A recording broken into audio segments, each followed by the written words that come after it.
My British Empire. This video is purely for entertainment and does not infringe on copyrights or laws.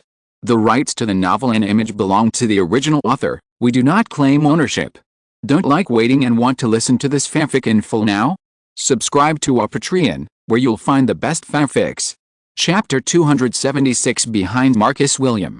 At this time, Norwich experienced a riot that lasted for several months, and gradually calmed down under the washing of light rain. However, the whole city is still in a state of panic, even more restless than when the mobs occupied it. Even though peace has been restored, the withered leather and woolen industries in Norwich still show no signs of recovery, and instead appear more and more decadent, as if they have fallen into a bottomless cliff and cannot extricate themselves. In this regard, everyone in Norwich understands that the reason for this is that William Parr, the Marquis of Northampton, has been staying in the city, sitting in it, commanding the troops to attack everywhere, and taking back the land occupied by the mob one by one. However, the City Council of Norwich and most of the citizens dislike the Lord Marquis who saved Norwich at this time. The reason is nothing more than the massacre he committed a few days ago, according to bystanders, those who hid at the door and observed secretly. The rebels, who were shocked by the sudden arrival of government troops that night, collapsed like flies without Sir Robert's command. Tens of thousands of mobs were chased away by more than 10,000 government troops, showing no resistance at all. The elated Marcus William had no mercy for the defeated mob, and raised his butcher knife wantonly. The defeated mob could only flee hastily and be massacred passively. Those who escaped, trampled on, and slashed. All of a sudden, the city of Norwich was filled with blood, wreckage was everywhere, and the sound of crying and begging for mercy was endless. In this regard, the Norwich residents who were hiding at home trembled all night listening to such a miserable voice, fearing that the militiamen who would kill them raised their blood-stained butcher knife and swung it at Norwich. After all, Norwich is well known for its wealth, and the temptation of this kind of gold coin is enough to make the devil in hell reveal his true colors. Fortunately, Marcus William also knew that if the people under his command were allowed to act like this and Norwich, the second largest city in England, was destroyed, His Majesty the King would definitely give him a big surprise. Therefore, the residents of Norwich spent the night carefully and stayed up all night. However, the scenes of corpses lying in the streets and alleys made the residents of Norwich who just went out vomit. Faced with such a disgusting scene, it not only frightened the residents of Norwich, but also scared away the expectant businessmen. Without businessmen, the commercial city of Norwich became more and more depressed, and more people became unemployed. Your Excellency, most of Norfolk has been recovered, including Robert Cate's hometown, Wyndham Town. Marcus William sat on the main seat with his legs crossed, with a relaxed expression on his face. On the side, a middle-aged man with a calm complexion and green eyes, with two short eyebrows, was listening to the front with relish, and bent deeply, the messenger reporting respectfully. It took about 10 minutes before the report ended, but our Marcus William's eyes wandered, his neck was raised, and he didn't know what he was thinking about at this time. The middle-aged man who listened to it lightly kicked the Marcus William who was distracted. Lord Marcus woke up all of a sudden, turned his head, and then fixed his eyes on the middle-aged man at the side. Seeing his eyes frown, he reacted, sat up straight, and looked serious expression. That's good, I already know, you can go down, the Marcus William ordered with a noble demeanor. The messenger with his head bowed in front heard this, raised his head, stepped back slowly, and then saluted again before turning around and leaving, closing the door. My Lord Marcus, please pay attention to your noble demeanor. The middle-aged man squinted at Marcus William, with a stern face, and gave a lecture full of air. You are the Marquis of Northampton, a nobleman. What will those mortals think with such an attitude, looking at the same age? But the middle-aged man sternly taught him a lesson without any scruples. And he didn't care about the noble status of Marcus William. I understand, Thomas. Marcus William could only say softly with a begging expression. It's just that what I don't understand is when did you decide? Marcus William opened his eyes curiously, poked his head, looked at the serious middle-aged man, and asked word by word. It can be seen that he really wanted to know the result of this matter. Did the Godfather be bought by you? This really opened my eyes. Hearing Marcus William's exaggerated tone, the middle-aged man curled his lips. Obviously, his guess came to nothing. Marcus William didn't care about the failure of his guess, and kept talking about his own thoughts while guessing wildly in his mouth. Marcus William pondered carefully in his heart. Thomas Mann is his godfather, another godson of Fuckdo Man.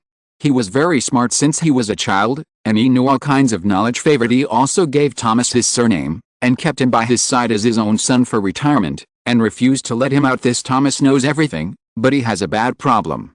He likes to be serious about things that don't conform to his cognition and rules, and he uses his eloquence to make people submit. Therefore, in the face of his lesson, Marcus William let it go, without the slightest thought of objecting. Otherwise, he would spend his day in saliva. The Godfather said that the situation in England is a bit incomprehensible. Thomas was also full of doubts, and said with a disapproving attitude, "What situation? At most, there are more riots. Isn't it the same in the previous king's period?" When Marcus William heard such remarks, he thought about it secretly, then shook his head and said indifferently, "Could it be from the young His Majesty the King?" Marcus William's heart froze for a moment, and suddenly thought of a possibility, but his face still had the original disapproving attitude. "Yes.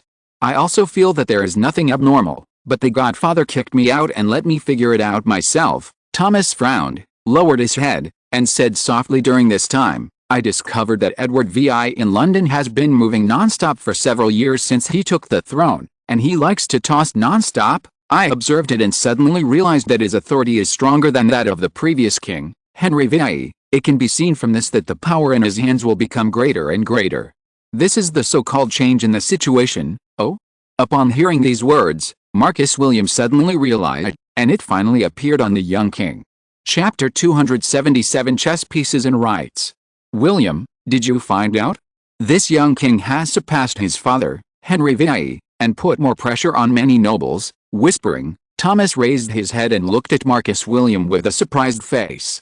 The speed was neither too fast nor too slow, but it seemed that he had given Marcus William a set of acupuncture points. His body remained motionless, like a sculpture. "And why did you ask me to help you after you met me?" Thomas glanced at the sculpture like Marcus William, and continued, "It's not because he's afraid of the power in his hands. After all, the Earl of Warwick's example is the first. You don't have the military exploits like him, so you don't have the confidence in your heart, so?" Marcus William finally came to his senses, narrowed his eyes, and asked expressionlessly, "So, according to my guess, the group of nobles sensed the danger, but they were not sure about resisting, so they asked the Godfather." As Thomas thought about it, he spoke out the conjectures in his mind. As more words came out of his mouth, his eyes became brighter and brighter, and the corners of his mouth began to curl up slightly. Obviously, he had fully understood his own the purpose of this trip. "You mean, the Godfather and those nobles want you to become a favorite of the king like Cromwell, so as to influence the king in London?" Marcus William's eyes widened and his mouth opened wide. He could never have imagined this result. "Don't the Godfather know? That Cromwell, what kind of ending did he end up with?" Thomas Cromwell, he was not the Lord Protector who later sent Charles I to the guillotine, but Henry VII's favorite, the most important person who promoted the king's divorce and religious reform. He served successively as Chancellor of the Exchequer, Keeper of the Seal, Chief Minister of State, and was named Earl of Essex. He was the first Minister of Power during Henry VIII. He accompanied Henry VIII, who was known for his capriciousness in British history, and was surrounded by noble ministers who were eyeing him. Cromwell, who had been trampled underfoot but survived tenaciously, and rose step by step, in order to survive, to keep himself safe and seek refuge with others, was almost his instinct. He followed Cardinal Thomas Wolsey in his early years.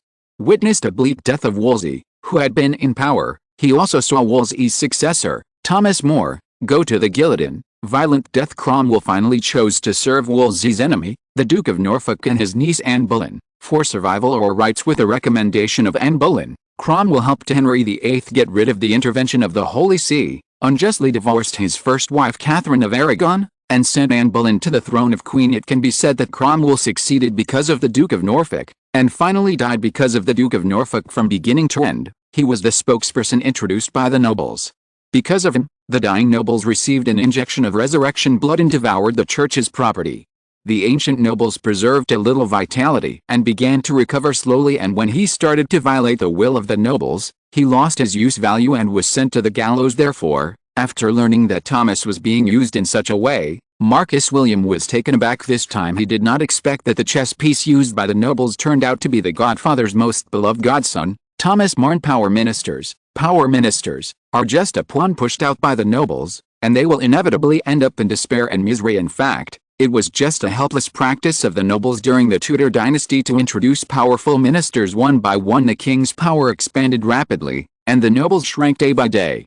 In desperation, in order to protect their families and interests, the nobles actively devoted themselves to serving the king on the one hand, and on the other hand, They also secretly launched or supported some. The children of poor families joined the vortex of power and influence that Tudor monarchs from the side. Historically, in the era of Queen Elizabeth, the Queen learned the lessons of the previous kings, dispersed power, and no longer fully trusted one person, and the nobles introduced another method. Thus, the famous Earl of Leicester, Robert Dudley, appeared on the stage, thus influencing the unmarried Her Majesty the Queen. William, don't worry about me. Of course I know what the consequences will be. Thomas shook his head slightly at Marcus William, as if you don't have to worry. I have been with the Godfather for more than 30 years. I have long wanted to show my talents, but I was suppressed by the Godfather. This feeling is very uncomfortable. It's also one of my wishes to meet this legendary king of magic.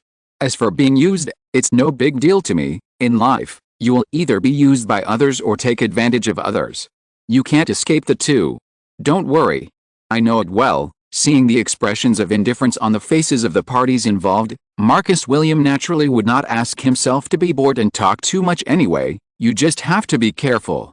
Marcus William added one last sentence, and stopped talking. He's thinking about how to use Thomas, who is about to come to the fore, to maximize his own interests. There was a sudden silence between the two, and there was no words for each other at this time. In London, the residence of the Duke of Norfolk, the old Duke of Norfolk continued to paint as always, accompanied by the silver-haired butler. For the Duke of Norfolk, it has become a habit.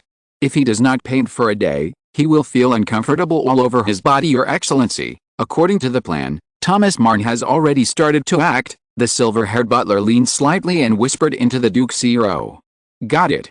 The Duke of Norfolk didn't pause at all in his handwriting. He was still writing and painting on his own, and he would click his lips from time to time, sighing endlessly. As long as this Thomas acts according to the plan, I think the final result will definitely satisfy us. The silver-haired butler hesitated for a moment, and then said, this Thomas looks very smart. It's hard to control. Huh? It's hard to control? The Duke of Norfolk stopped writing, glanced at his butler, and then walked slowly step by step, with a hint of sneer at the corner of his mouth. Do you think I don't know about Thomas' cleverness? Looking at the portraits painted by himself on the wall, the Duke of Norfolk smiled and said, it's just his own cleverness. When he gets to the king, he will know that without our support, he can't move a single step. England has as many so-called smart people as they want, but there are only so many rights. Chapter 278, Candidates. The word right, it is the driving force of the whole society. Why Westerners like money is because the way to enter the officialdom has been monopolized by the nobles. Ordinary people, even those with lower status, have no way to join the power class at this time. If you get rich by doing business, you can gain the admiration of others. If you get a lot of money, you can become a guest of the nobles, and you can even participate in the feast of power sharing. As a result, ordinary people frantically usurp wealth in order to change their destiny, gain rights, and enter the upper class and power class for themselves and their families. Therefore, for Thomas to enter the power class, you will know that without the support of the nobles, an ordinary person cannot continue to stand at the top of England. After all, for a large number of noble and gentleman families, they are all looking forward to entering the center of power. And an ordinary person is the best replacement candidate. And if Thomas wants to continue to gain power, he needs the support of the nobles, otherwise the site will be unstable. Therefore, the Duke of Norfolk took it lightly, and he was very confident in Thomas' final choice. London is the largest city in England. As the center of power in England, it has a history of thousands of years and has a wide and far-reaching influence in England. Unlike the different capitals in the East, London's economic development did not start with politics, but with the development of commerce, and gradually became the largest city in England. Therefore, even if rebellions broke out in other parts of England, the merchants had no worries in their hearts and continued to carry out business transactions in an orderly manner. Speaking of this, we have to mention the urban and rural areas of England. At this time in England, the city is separated from the countryside. The two areas are separated like China. England's rural areas are closed and self-sufficient. Farmers grow vegetables and fruits near the homestead, and feed pigs and chickens as food on the table. After that, he went to the town with his remaining products and exchanged for essential items that he could not produce. In addition, the peasants were almost fixed in the village all their lives. With very little knowledge, the local gentry also fixed themselves in their hometowns all their lives, and did not yearn for London, the political center of England. According to statistics, among the 300 gentleman families in Kent,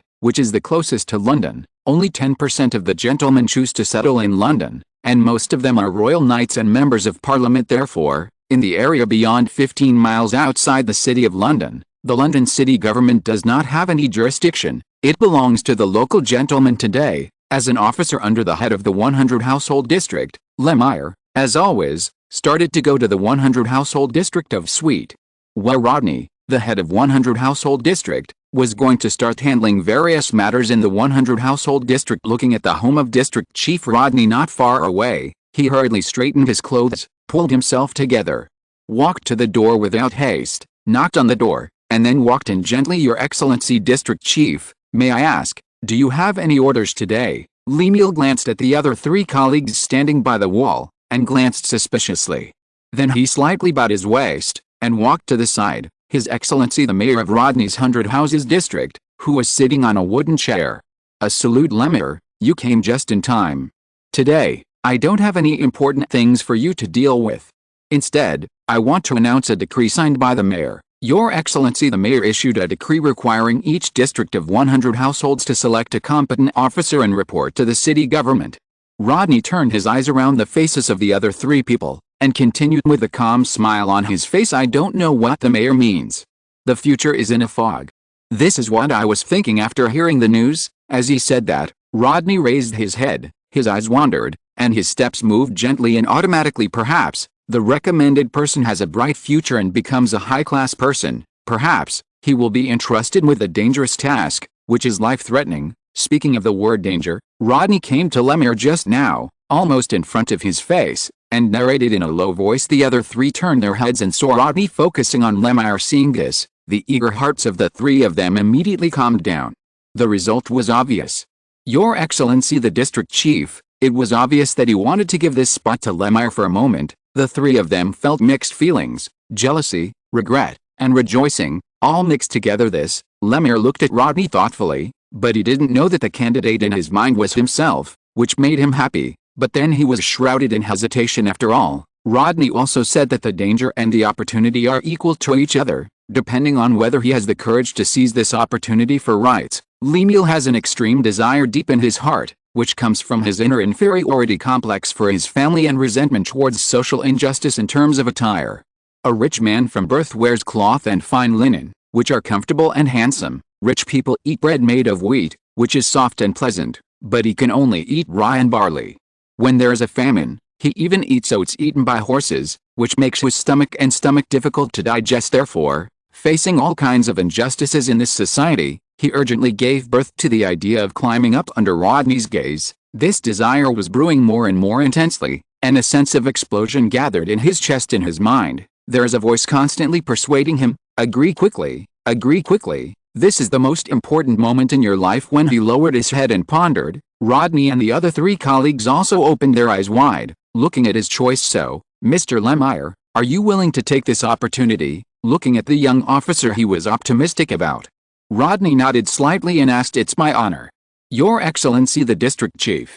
Lemire immediately took Rodney's words, bowed down and thanked him, his face full of gratitude. Don't worry, Your Excellency, I will definitely not disgrace you. Lemire blushed, patted his chest, and under Rodney's scrutiny, made a strong promise. Do you three have any opinions? After seeing the guarantee, Rodney smiled in satisfaction, and then he turned his eyes to the other three who were deeply envious and jealous, and asked softly, I agree with your choice. Lemire is indeed suitable. This is the best arrangement. Your choice is so wise. I am also optimistic about Lemire. Chapter 279 Continuing Local Reform. Facing Rodney's gaze, the other three nodded their heads quickly, with expressions of approval on their faces, echoing what you said and what I said. Seeing this, Rodney showed a smiling face, and the tense atmosphere in the air suddenly dissipated, and everyone became happy. Such screening was carried out throughout the City of London, inside and outside London. A total of 264 household districts and 22,000 household districts obeyed the orders of the London city government, began to screen people, and reported to the city government. So, less than a week later, a total of 286 excellent officials were assembled in the London City Hall, waiting for the final news from the city government. And the origin of this event comes from Our Majesty the King of England, the young Edward VI. The riots have been quelled, the whole of England has begun to maintain the general tranquility of the whole society, and the war has disappeared in England. Therefore, Our Majesty the King has decided to start a huge political reform that has been talked about for a long time. the trend of the times, the reform of the local system. If we are not in England, we cannot appreciate the English people's indifference to the country and their stubborn love for their hometown. In other words, the people of England are only willing to pay attention to the affairs of their own region, and the largest scope has just reached their own county. Moreover, this kind of stubborn local affection has created a terrible consequence. The cohesion of the country is not strong. Each county is like an independent small kingdom, which is governed and protected only by the people in their own county. And it is difficult for people from other counties to interfere. For example, in Kent County, 90% of the gentlemen are from Kent County, and only 10% are from other places, and most of them migrated by marriage. If you use one sentence to describe the heart of the people of Kent at this time, it must be this sentence: Kent is the county of Kent. This separate and independent tradition is not in any danger to England, which is united as one nation. However, if this tradition is maintained, it will be a powerful obstacle to the king's centralization, and even slowly weaken the king's rights. And this traditional custom of the English was brought to North America in the end, forming the narrow worldview of Americans who only care about their own 1/3 of an acre of land. Therefore, at this suitable time, His Majesty the King, who had been patient for a long time, finally started his next reform. In terms of reform methods, Edward did not carry out comprehensive reforms throughout England in one fell swoop. Instead, after studying the great heavenly dynasty, gradually expand from point to point. In this way, the pressure and resistance will not be reduced too much, and it will be relatively safe. So, as an experimental site, Edward chose it in the east of England, an area where there had just been a riot. East of England, Norfolk, Suffolk, Cambridgeshire, Essex, Bedfordshire and Hertfordshire. These 6 counties were basically affected by Robert Cate's uprising. The area was somewhat dilapidated, and the local power was slightly weakened. Therefore, Our Majesty the King has made some preparations and started to carry out local reforms that will change England, and this reform requires a lot of talents. But where can Our Majesty the King find so many grassroots officials at the moment when he was confused? London, which had been reformed for a long time, was in front of him. As a result, the London city government began to remove people from the 100 household district and the 1000 household district as the basis for reform. Therefore, referring to the later reforms of Elizabeth I, Edward made the following reform plan, which is called the county guard system. First of all, set up a sheriff in each county to exercise administrative power on behalf of His Majesty the King,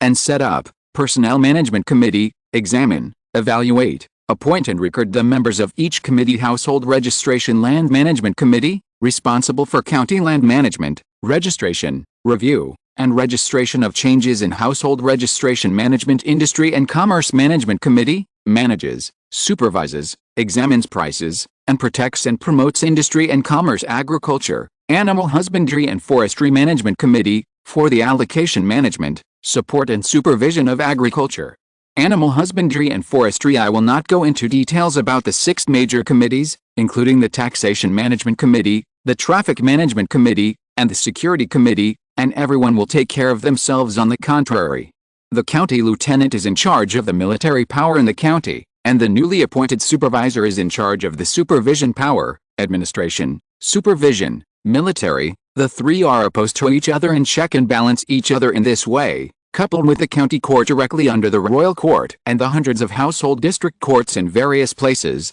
the power structure of the county has been ingeniously balanced, and the power of the county has been centralized. Moreover, at the county level, the original 100 household districts will be reformed and merged, and the 100 household districts and 1000 household districts will be established.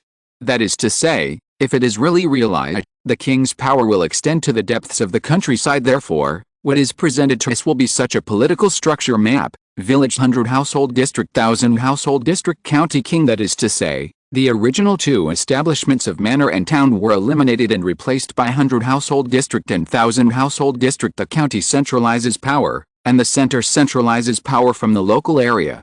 In this way, the whole of England will be deeply under the control of the king, and the possibility of being overthrown is extremely small. The King of England will be the most powerful king in Europe, and the first country to centralize power and monarchy. Some people say that it is precisely because of this relaxed environment in the UK that capitalism was born, and England became the hegemon after 2 years. However, I want to say here that the absolute monarchy does not mean killing capitalism. On the contrary, after the centralization of monarchy and centralization in European countries, domestic capitalism will develop vigorously and bourgeois revolutions will be born because, in this era, The monarch and the capitalists are in an alliance at this time, and they work together to deal with their common enemy, the feudal aristocracy and the local separatists. For example, during the period of Henry VIII and Henry VIII, they set up autonomous cities on a large scale and encouraged merchants to self-govern the cities, as long as they pay taxes on time. Moreover, they set up various laws to encourage the development of business. For example, during the period of Henry VIII, subsidies were given to shipyards, and ships with a tonnage of more than 500 tons were subsidized by 1 shilling per ton. Moreover, he also actively negotiated with various countries, discussed trade exchanges, and actively expanded the living space of English merchants. And you must know that if Edward's reform can be successful, then all counties will have the same tax rate, and business exchanges will be more active. Chapter 280 Speculation. Therefore, when the Marquis of William was still sitting in Norwich, the entire 6 counties of East England received this decree signed by the king and drafted and signed by the Privy Council. Afterwards, it spread throughout the 6 counties of East England at the speed of the wind. Aroused a lot of discussion on this day. The Marquis William of Norwich also received this decree from London. Sitting leisurely on a comfortable seat, Marquis William rolled his eyes, handed the document to Thomas, who was silently thinking, and asked, "Thomas, what do you think?" Thomas on the side didn't answer his question, but thought more seriously. Marquis William didn't mind either, and watched Thomas silent thinking closely. For a while, the atmosphere in the study suddenly fell silent. Even the birds outside the window seemed afraid to sing loudly. The time was accompanied by the beeping of the mechanical clock, and 10 minutes passed in an instant. Thomas frowned as usual, as if he was not ready to wake up. Seeing this, Marquis William did not intend to disturb him at all, and waited quietly. To be honest, Marquis William is very self-aware for politics. He is very good at swinging left and right to gain various rights and make himself a step further. However, although he has some aristocratic sensitivity to specific political actions, systems, and measures, he still cannot understand them in detail. So, at this time, Thomas, as a guy who has studied politics for decades, is his think tank. For example, in the battle against Robert Cade, if he was still Marquis William, he would still send a large number of troops to fight face to face, and he would not think of using negotiation as a method. Therefore, after confirming that Thomas was stronger than himself, Marquis William had no reservations about Thomas, including the king's decree. While Marquis William was thinking about it silently, Thomas slowly raised his head, his knife-like eyebrows trembling. It seemed that he was surprised by this decree from London. "What's the matter, Thomas?" Seeing Thomas' shocked appearance, Marquis William leaned over, with some doubts in his brows. He couldn't stop asking, "This is just His Majesty's reform, but don't be so surprised." Hearing such childish words from Marquis William, Thomas wished to give him a big slap to wake him up. "What is just?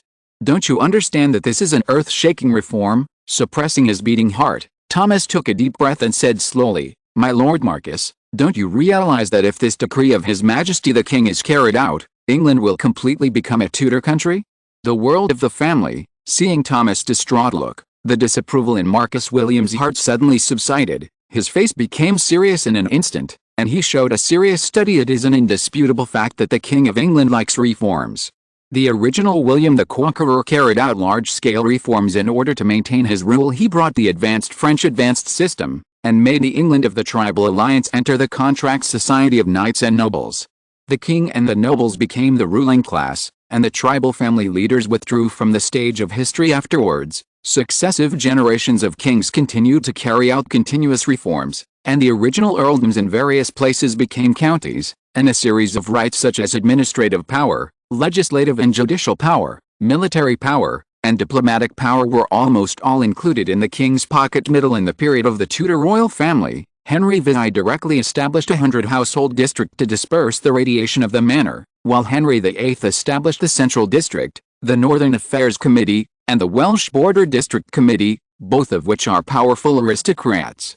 The districts are also the key districts, one in the west and one in the north, while the king sits in London, which is in the east. It can be said that for centralization, this is the king's innate sensitivity and behavior, and no one needs to teach it. Moreover, since Edward VI came to the throne, nothing has stopped.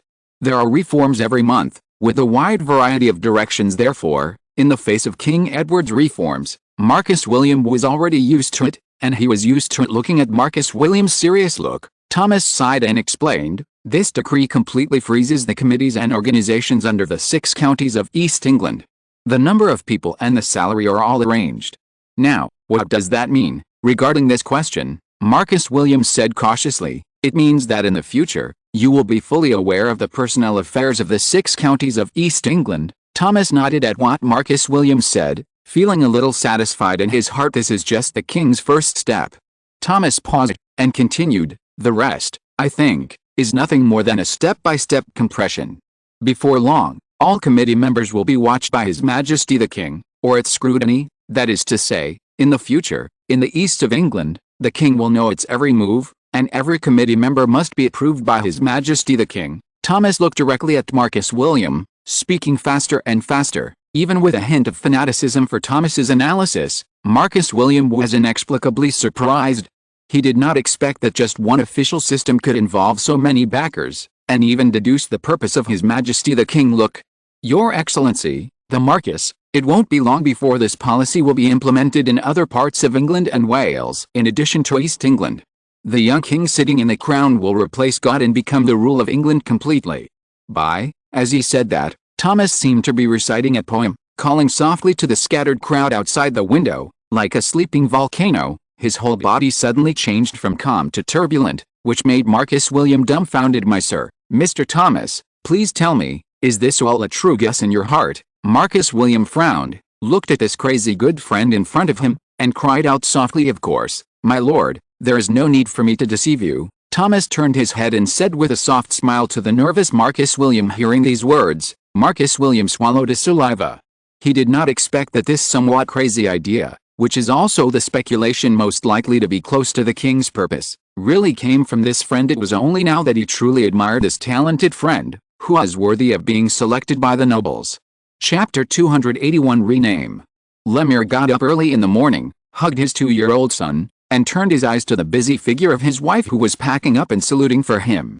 Under the light of the rising sun, the atmosphere of the whole room seemed calm and peaceful. Looking at her rough and ordinary face, and at the lovely son in her arms, Lemire suddenly felt a little sad. Lemire, okay, you? At this moment, the bent young wife turned around and looked at her husband softly, with a sad and lonely expression on her body. What are you worried about?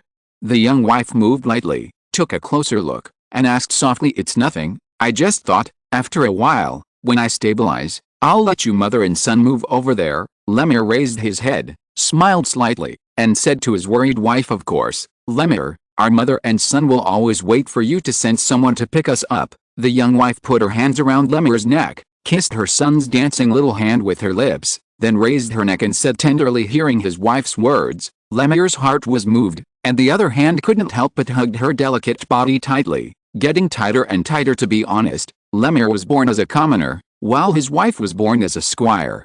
Although she has no land and is run down, she has rich knowledge and etiquette and has never had many suitors around her. Therefore, the marriage between the two of them came about because of her persistence. Lemire urgently needed to prove himself, improve himself, and become a superior person. This is not only for myself, but also for my family. To be precise, I want to fight for a surname for my family. In the current England, commoners only have first names but no surnames.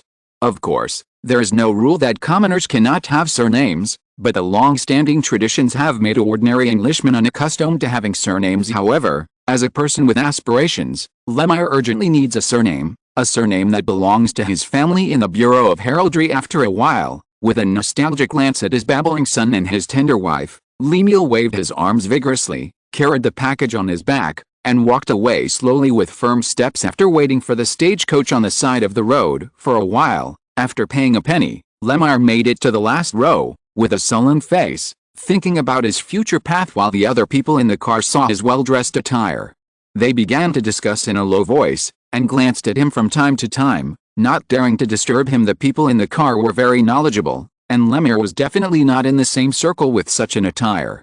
So why bother to humiliate himself in the past? The city hall is here, the groom yelled loudly, waking up Lemire, who was alone and silent, and then he patted his buttocks and got off the carriage at the same time. Hundreds of recommenders from various districts with hundreds of households and thousands of households stood in front of the London City Hall. Greetings, discussions, voices, and even quarrels. Lemire's arrival did not cause any waves at all, as if there was no such person. After a while, carriages came one after another, and everyone knew what was going on, and boarded the carriages consciously, Queuing up in silence without any confusion, Lemuel followed the crowd and boarded the carriage calmly. He knew that in the next month, all the people would receive a series of teachings, learn a lot of knowledge, and then go through the review, and the qualified ones would go to various places. At this time, a wide and thick letter was wrapped in their arms, on which was the decree of the Privy Council and the seal of the King's seal, and in his arms there is also one, but this time it is written in both Latin and English.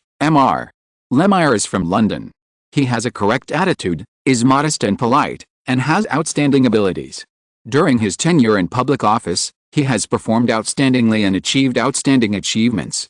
He is hereby recommended by the London City Government, approved by the Privy Council, Red Badge, and permitted by His Majesty the King, Red Badge, Chapter, who will be appointed Mayor of the 100 Household District under the South Cambridge 1000 Household District, formerly South Cambridgeshire. Secondary government. Everyone in Cambridgeshire and South Cambridge 1000 households shall abide by the opinions of His Majesty the King and the Privy Council, and shall not violate them. In other words, if nothing unexpected happened, Lemuel would be the head of the 100 districts.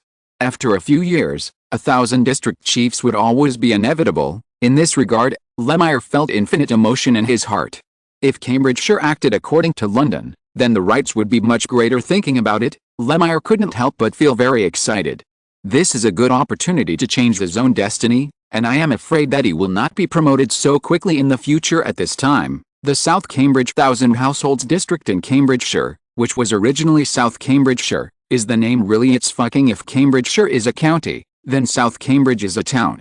This small town has a population of only 1,000 people and is the busiest area in South Cambridge for a long time. The highly respected Sir Fisher has been the mayor of South Cambridge. Everyone recalled that he had been in this position for at least 10 years. He was always respected by everyone in the town, which, combined with his age and his knighthood, made his power skyrocket in South Cambridge. As for the 100 household district system divided by Henry VIII, although the influence of local manors on the countryside was dispersed, the power in the hands of those 100 district chiefs still had to be won from the manors by their own ability. The head of the 100 household district does not have much power in their hands. Even if Sir Fisher only leads South Cambridgeshire town, he has no leadership over other 100 household districts. However, given his power and prestige, all 100 household districts long as still Herr Fisher, who is in his 50s this year, sat on the chair with a kind face, while a dozen centurions bent slightly to show respect for him, but they looked straight into his eyes without the slightest timidity. Meaning, after all, there is no direct administrative relationship between the two. One manages the countryside and the other manages the towns, which are not related to each other. Sir Fisher glanced at all the district chiefs who were present, and after seeing that everyone had arrived, he nodded and said leisurely, "Everyone, Your Excellency the Sheriff invited me to a banquet yesterday. At the banquet, His Excellency the Sheriff issued a decree from His Majesty the King." Speaking of His Majesty the King, everyone bent down and put on an appearance of listening attentively. Seeing this, Sir Fisher nodded in satisfaction, pondered for a while, and continued, "Our South Cambridgeshire will be renamed South Cambridge 1000 Household District, and I will be the first head of the 1000 Household District. Everyone remains the same. Continue to be the head of the Bayhoo District." Chapter 282 Status and Decency. Sir Fisher's hoarse and loud voice rang in the ears of many district chiefs. Everyone just moved their eyelids slightly, and the expressions on their faces were still as calm as ever, as if they didn't care about it. Seeing this, Sir Fisher lifted his spirits, raised his dry lips slightly, and raised his head like a proud rooster. He picked up the parchment he copied at hand, and declared loudly, "In order to let the local system to be more perfect, so that you can better serve the royal family in England, His Majesty the King suggests that the counties of East England should implement the following methods. First, the heads of hundreds of districts and chiefs of thousands of households should be given their due remuneration, such as £10 per year for the head of 100 districts and £15 for the head of a general district. Such a fair remuneration. Hearing that for thousands of years, there is still a salary for serving the government, even the most indifferent person, at this moment all showed a happy smile. After all, in this era, nothing can soothe people's hearts more than the British pound. As long as you have enough money, you can even buy the title of Emperor. Specific reference to Maximilian I, Holy Roman Emperor and grandfather of King Charles V of Spain. Especially in this era of broken hearts, the charm of money is maximized. Therefore, it is a great thing to hear that being an official not only has power, but also money. The 13 district chiefs, all of different ages, All had joyful smiles on their faces, showing some black or yellow teeth. The happy factor keeps scratching people's weak hearts. In fact, for being able to get the money, Sir Fisher was actually very happy in his heart. Although serving the king can bring a lot of prestige to the family and himself, the benefits he gets are very few. After all, he is working in his hometown, and his every move can be known by the villagers, not to mention that for the family's prestige, it is impossible for him to make large-scale profits. Therefore, a net income of £15, in this era of inflation, is also a large sum, which can make him lose a lot. Seeing that the atmosphere was so harmonious, Sir Fisher nodded, and after a while, when everyone's expressions softened, he restrained his smile, focused his eyes, and continued to speak slowly. In addition, His Majesty also requires that the head of the 100 household district and the chief district chief of the 1,000 household district must have the dignity that suits their status and deserves. Your Excellency, what is the dignity that suits the status and deserves? As soon as the words fell to the ground, there was a middle-aged man with an unshaven beard asking loudly in a rough voice. Sir Fisher heard the voice and looked down from the stage. It turned out to be the well-known bold Honor of South Cambridge. Then he smiled and said, "I can't tell the specifics, but it's a little bit. How many do you know? First of all, our speech will no longer be blocked, and no one can use our speech to arrest us. Again, it is no longer the local manor court and 100 household district court that judge us, but the county court, the High Court in London, and the Star Court. One more thing, Your Majesty also requests that the nobles treat us politely and civilly, and insulting words and actions should not exist." As he said that, Sir Fisher couldn't help but trembled his lips. Such a huge condition would definitely make the prestige of the 100 district chiefs and chief district chiefs skyrocket, even comparable to those hereditary nobles. The shock in the hearts of the district chiefs below was even greater than that of Sir Fisher on the stage. This is a complete move to elevate the status, and it can also be said that it is a move that overrides all civilians in the past. Although they had public duties, they served His Majesty the King. Yes, the difference from ordinary people is almost the same, except that they have more power in their hands. Except for some people's spontaneous respect, in the eyes of those noble lords, apart from disdain or disdain. It is better to expect always to grow horns if they expect to be respected. Compared with the annual remuneration obtained from the county, it is nothing compared to this. Fame is much more important than money in English society at this time. Fame is the guarantee for nobles and gentlemen, and it is also where they, squires and ordinary people, rely on to change their social status. A high and loud reputation can change a person or a family destiny. Therefore, the joy on the faces of everyone at this time is from the heart. It is real, and it is not artificial. Sir Fisher suppressed his excitement.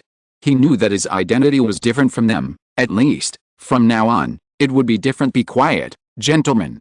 If you need it, you can go out and discuss it." Sir Fisher's faint and blaming voice slowly sounded, and the people who were excited and inexplicably realized that this is not a place for them to celebrate. The more than a dozen district chiefs under the stage immediately adjusted their demeanor, pricked up their ears, and prepared to continue listening to Sir Fisher, who brought the good news, and more good news came out of his mouth. So, the obedient people held their breath, opened their eyes wide, and waited quietly for the good news from Sir Fisher without moving. Seeing this, Sir Fisher lowered his head slightly, looked at the written decree in his hand, his right hand trembled slightly, and then continued. "In order to improve efficiency and better serve His Majesty the King, officials in the county must be divided into equal positions, so that they can serve England stably and continuously." Sir Fisher raised his head, looked at the crowd with a hint of surprise on their faces, and said carefully, word by word, "The head of the 100 districts must bow to the head of the district, and the head of the district must bow to the officials of the counties. Moreover, this will be promulgated in the form of law. Anyone who violates the law will face punishment." As soon as Sir Fisher's murderous voice came out, the entire room fell silent. It was obvious that everyone took a big breath of air. After all, if the situation is true, then the status of the hundreds of district chiefs at the bottom will plummet in the officialdom. And you must know that in the past, except for the size of the management area, the district chief and the county chief had equal status. At other times, like the sheriff and lieutenant, they are directly under the king and appointed by the king. The chiefs of the 100 districts are generally elected by the villagers and approved by the king. Formally, the status is equal and parallel. There is no distinction between high and low, and the salute between meeting each other is only polite, not mandatory. Such a clearly stipulated division of superiority and inferiority caused the cheerful district chiefs to discuss one after another. "Let me declare that the author is not bald, but has thinning hair. Also, Please don't stay up late. It's all caused by staying up late and eating irregularly. Chapter 283, Actor. What's the reason? Why are we forced to salute? Unreasonable, extremely unreasonable, I think. This is a wrong decision. The chiefs of the 100 districts, who were all smiling before, changed their colors one after another. One by one shook their heads, whispered to each other, and muttered non-stop. Their dissatisfaction was palpable. Sir Fisher still expected the dissatisfaction in the air. After all, he couldn't bear it and felt dissatisfaction when it was placed on him. However, there is no reason to accept one part of it and ignore the other part. It simply ignores the royal family and the central government. Although Fisher still had some contempt and indifference towards His Majesty the King and the central government, the Marquis of William, who was not far away, was still stationed in Norwich City, and scattered cavalry could wander around Cambridgeshire from time to time. This made him feel the majesty of the royal family again for the first time after more than 10 years. Moreover, this rule has greatly improved his prestige in the past. Everyone had the same status in South Cambridge, but after a bill came out, his status would be higher than that of all the district chiefs. Regarding this, Fisher straightened his face and said seriously, "This is what His Majesty the King meant. Are you dissatisfied?" A voice of scolding came from the heads of the 100 districts, and they immediately straightened their bodies, put on a humble look on their faces, and said that they didn't dare. But Sir Fisher couldn't see that this was just perfunctory, and he also knew that at present, his rights were not enough to make this group of district chiefs who were parallel in the past submit. Therefore, Sir Fisher glanced at the many district chiefs below, and only took their secret expressions into his eyes, and then continued slowly, "Everyone, I would like to remind everyone that if you do not accept the following conditions, then His Majesty the King will not honor the other conditions. There is nothing perfect in this world. Even Adam and Eve can't help but eat the forbidden fruit. You should seriously think about it when you go back." After finishing speaking, Sir Fisher moved his steps calmly, left the high platform, and walked slowly to the backstage. After seeing Sir Fisher leave, the hundreds of district chiefs below began to discuss, like boiling water, tumbling non-stop. More than a dozen people left in twos and threes, and the low-pitched discussions dispersed immediately as for Horner, known as Bold, his rough voice was loud and powerful to the ears of everyone, who gradually dispersed. "I see. His Majesty the King has done a good thing this time, which made my pocket a lot more comfortable. He just asked us to bow down and salute. This is a big stupid move." Horner walked swaggeringly, opened his big mouth full of beards, and spoke without any scruples. While speaking loudly, he waved his hands and feet together, with a reckless look on his face, just looking at his wandering eyes and looking around. "No matter how you look at it, you don't look like this kind of heartless person." The two district chiefs who were walking with him at the side looked at his honest and cunning appearance, not knowing what he was thinking, so they simply pretended to agree and listen carefully, nod from time to time, squint your eyes, and acknowledge what he's saying. How could anyone else be fooled? After getting along for decades, we know each other pretty well, and we can't fool anyone. But Horner still performed it, just to maintain his honest, heartless, and unscrupulous appearance, and use it to disgust people. Yes, that's right, he was disgusted by Sir Fisher's affectation, so he took this good opportunity to make this annoying Sir sick, so his voice became louder. "I don't know of any other place, but at South Cambridge, I don't see anyone above us. Gentlemen, it's no joke, it's a fact, an accepted fact." Horner turned his head. His voice was powerful, decisive, direct and straightforward. "Yes. Not bad." The people, who hadn't gone far, after hearing the words, seemed to be watching a big drama, and they responded one after another, talking with each other with great enthusiasm. "What Sir John relies on to maintain his prestige is just the title of knighthood and age, and the honorary title of knighthood can only overwhelm them, and these are not enough to surpass them." Horner smiled softly inwardly at this kind of booing, which was exactly the effect he wanted. As long as Sir Fisher loses his prestige and even face in front of everyone, after a while, he can operate in the county. Coupled with his good popularity in South Cambridge, there are 9 out of 10. This is called a district chief of Cayenne who is in his hands. Then you people will take the initiative to see me bend over and salute. This kind of feeling is pleasant. Horner spread his hands politely with a smile, moved his lips, glanced at Sir Fisher's position, and waited until everyone's faces were filled with expressions of approval before continuing. "Our life will become more and more difficult in the future. Let's go. Go home." With that said, Horner also knew that he couldn't continue to stimulate. Sir Fisher could eat enough today, and it was time to end. After speaking, Horner turned around, with a leisurely look, and glanced sideways at Sir Fisher's position, with the corners of his mouth slightly raised, and walked away with ease, slowly disappearing from everyone's eyes. Seeing this, everyone who joined in the fun also looked back one after another, turned and left, but everyone didn't notice, or ignored. Sir Fisher's thin figure was not far away from them, and such words could be heard clearly although he was inside the house. Sir Fisher's ears were not deaf. So the bold Horner's mocking words flowed into his ears verbatim. Sir Fisher was less magnanimous than he had imagined. He quietly left the eavesdropping position, walked slowly to his study, and started his revenge. Sitting on the carved seat, Sir Fisher gritted his teeth and held a slender quill pen tightly. The marks on the white paper were quite deep, as if carved by a knife. Honorable Governor, in my opinion, the Mayor Horner of South Cambridge has a strong practical ability and is kind to others. Amid hundreds of words, based on the above, I think that the Mayor of Horner of South Cambridge is the talent you are looking for and the one I must recommend.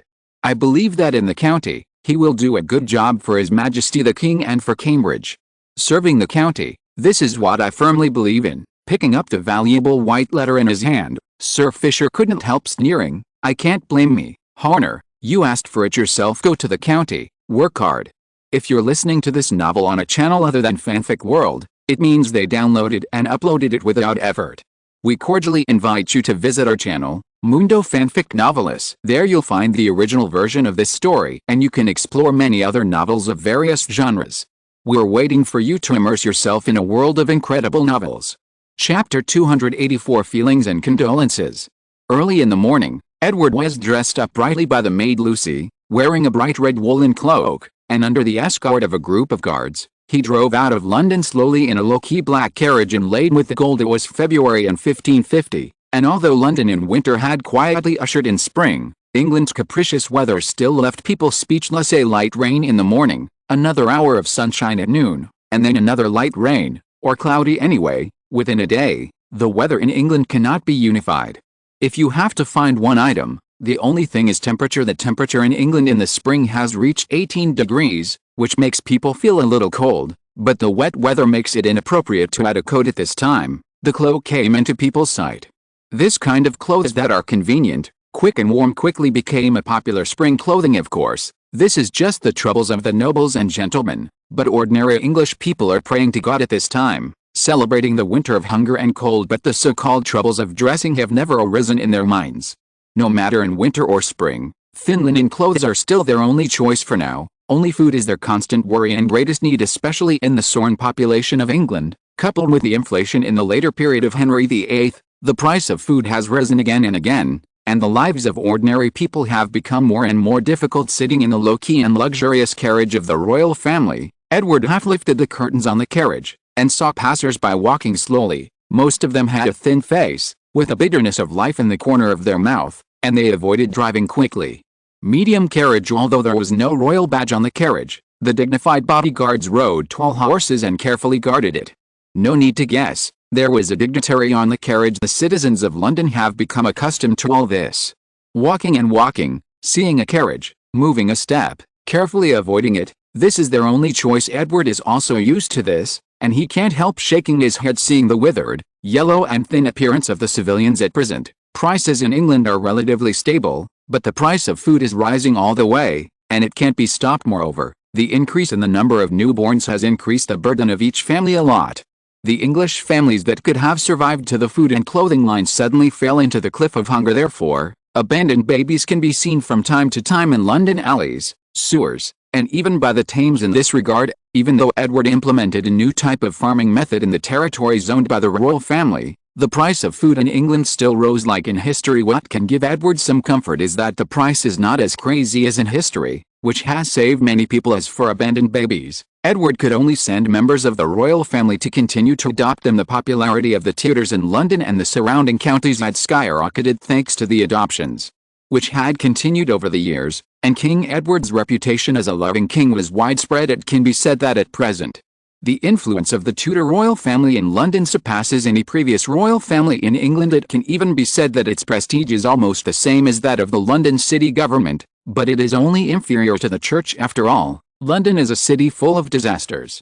For more than 100 years, either the plague or fire, and under the premise that personal safety is not guaranteed, Religion is the most important comfort for people, and the act of adopting orphans that has lasted for many years has also achieved great results for nearly 6 years. The orphan camp originally located in Windsor Castle could no longer accommodate it in this regard. Edward specially divided a manor with an area of 1,000 acres as a camp for orphans. Up to now, the orphan camp has adopted nearly 20,000 children, most of whom are orphans under the age of 12. There are nearly 1,000 orphans who have reached the age of 16.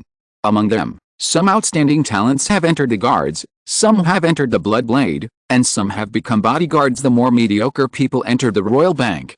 After all, at present, there are too few literate people, and the addition of orphans has well supplemented the shortage of manpower for the development of the bank. All in all, the decision Edward made at the beginning is now continuously strengthening his foundation. A few days ago, Edward also listened to Luna's report. In the entire orphan camp, more than 5,000 people are now receiving education, brainwashing, and the monthly food consumption has reached £50,000, and the expenditure figure has also reached £2,000s of pounds, and this is still the result of food self-sufficiency. Those clothes, books, teachers, and various daily expenses are all borne by the royal family. In view of the increasing expenses in the future, it is difficult to continue to support the royal family's income, so Our Majesty the King has reformed. First of all, he asked the royal bank to open an account for each orphan, recording their average expenses, and then, after they left the orphan camp, repay them at an interest rate of 5%, on average, without counting food. The Tudor royal family spent at least £20 on each orphan, which was within the burden of the orphans. This is a long-term benefit. After hundreds of years, or even hundreds of years, it can be said that as long as we persist, even if the royal family has no other income in the future, the royal family can live a leisurely life just relying on the interest of the orphans' loan. Go down. Edward's eyes diverged, and he thought for a long time, and his thoughts gradually drifted away, getting further and further away. Your Majesty. The groom's respectful greeting came from outside the door. What's wrong? The destination is here. Feeling the stopped carriage, Edward finally realized that he had arrived. Smiling inwardly, he just got up and came to a closed camp, which can also be called a military camp that smelled a bit abandoned. The talents recommended by all the 100 household districts and 1,000 household districts in London have to undergo a month of training and suffering here to understand their responsibilities and tasks before they can be dispatched to East England as the head of the 100 districts. Today, Our Majesty the King needs to inspire these talents who are about to travel far away. After all, His Majesty the King's face is very difficult to see, especially His Majesty Edward, who doesn't like to show up everywhere. Moreover, let them know that the King has been paying attention to them, so that they can better motivate people and spread the condolences of the royal family for the lack of update. I can only silently say, for the heir, chapter 285. Naked gold coins. Early in the morning, together with other colleagues who had been studying for more than a month, Lemuel dressed up in a well-dressed and personable manner as required, and stood in 2 rows on the road, and he was fortunate to be placed in the 2nd row. If His Majesty the King came, he would be able to witness His Majesty's demeanor with his own eyes. In this regard, even though he was married and had children, his heart trembled in the face of England's largest nobleman, ruler, and young king, Edward VI. He couldn't tell whether it was excitement or fear. Anyway, his heart can no longer be independent. Speaking of his life in the past month, Lemuel felt that he had enriched himself a lot. The endless learning every day had broadened his eyes, who were originally poor in knowledge. Originally, he had been a small official for a few months, and he felt that managing a district of 100 households was nothing more than resolving family conflicts and completing the tasks of the superiors, which was extremely simple. Who knows, when he arrives here, he will learn how to count the acres and population, collect taxes, build roads, arrest criminals, recruit troops, and even promote Anglicanism. Of course, he also needs to cooperate with his superiors. As for Cambridgeshire, where he went, he experienced Robert Cates riots, and some soldiers appeared from time to time, threatening his life. In this regard, Lemuel has no other choice in his heart. As a commoner, if he wants to gain a foothold in the officialdom, or even step into the upper class, and own a manor belonging to his own family, this is his only chance. Lemuel raised his head, looked at the low-key yet luxurious car gradually approaching, his eyes began to focus, and he knew that this was undoubtedly His Majesty the King. Seeing this, not only him, but everyone else stood up straight, raised their chests, and stared at the approaching carriage. After meeting the leaders of the camp outside the camp, the young king got into the carriage again and began to drive into the abandoned camp. Sitting on the cushion covered with the gorgeous blankets, feeling the slower and slower speed of the carriage, The young king felt that he had arrived. Sure enough, when the curtain was lifted, the young king saw a group of young people dressed neatly and eye-catchingly, looking extremely pleasing to the eye. Moreover, as the carriage approached, the people standing upright immediately lowered their hats with their right hands and stroked their chests with their left hands. This is a genuine gentleman's salute. Edward glanced over. There were more than 200 people. Basically there were no ones. They were all good-looking, and those who were weak did not have a chance to be selected. In fact, Edward didn't care much about the people who were selected. In fact, as long as he was intrigue, after a month of intensive study, he could master the basic knowledge and manage a small 100 households. District, no problem. It can be said that they are basically seeds sprinkled by the central government into the local areas. They are emptied or seized power. These are the two options after they go to the local areas. As for the nearly 200 people who were admitted in the exam last year, some of them also entered. These people, the rest of the high admission places, do not work in the central government or London. There is still a shortage of educated talents in England, not to mention talents who know English and Latin, which are even rarer. In other words, the improvement of England's literacy rate is due to Thomas Cromwell, an important promoter and standard-bearer of England's Reformation. It was he who promoted the English version of the Bible and wrote a Bible in immature English. Although it was deleted by the nobles and Henry VIII after a few years, the copied English survived after a few years. You must know that the gap between English and Latin is like Chinese, classical Chinese and vernacular.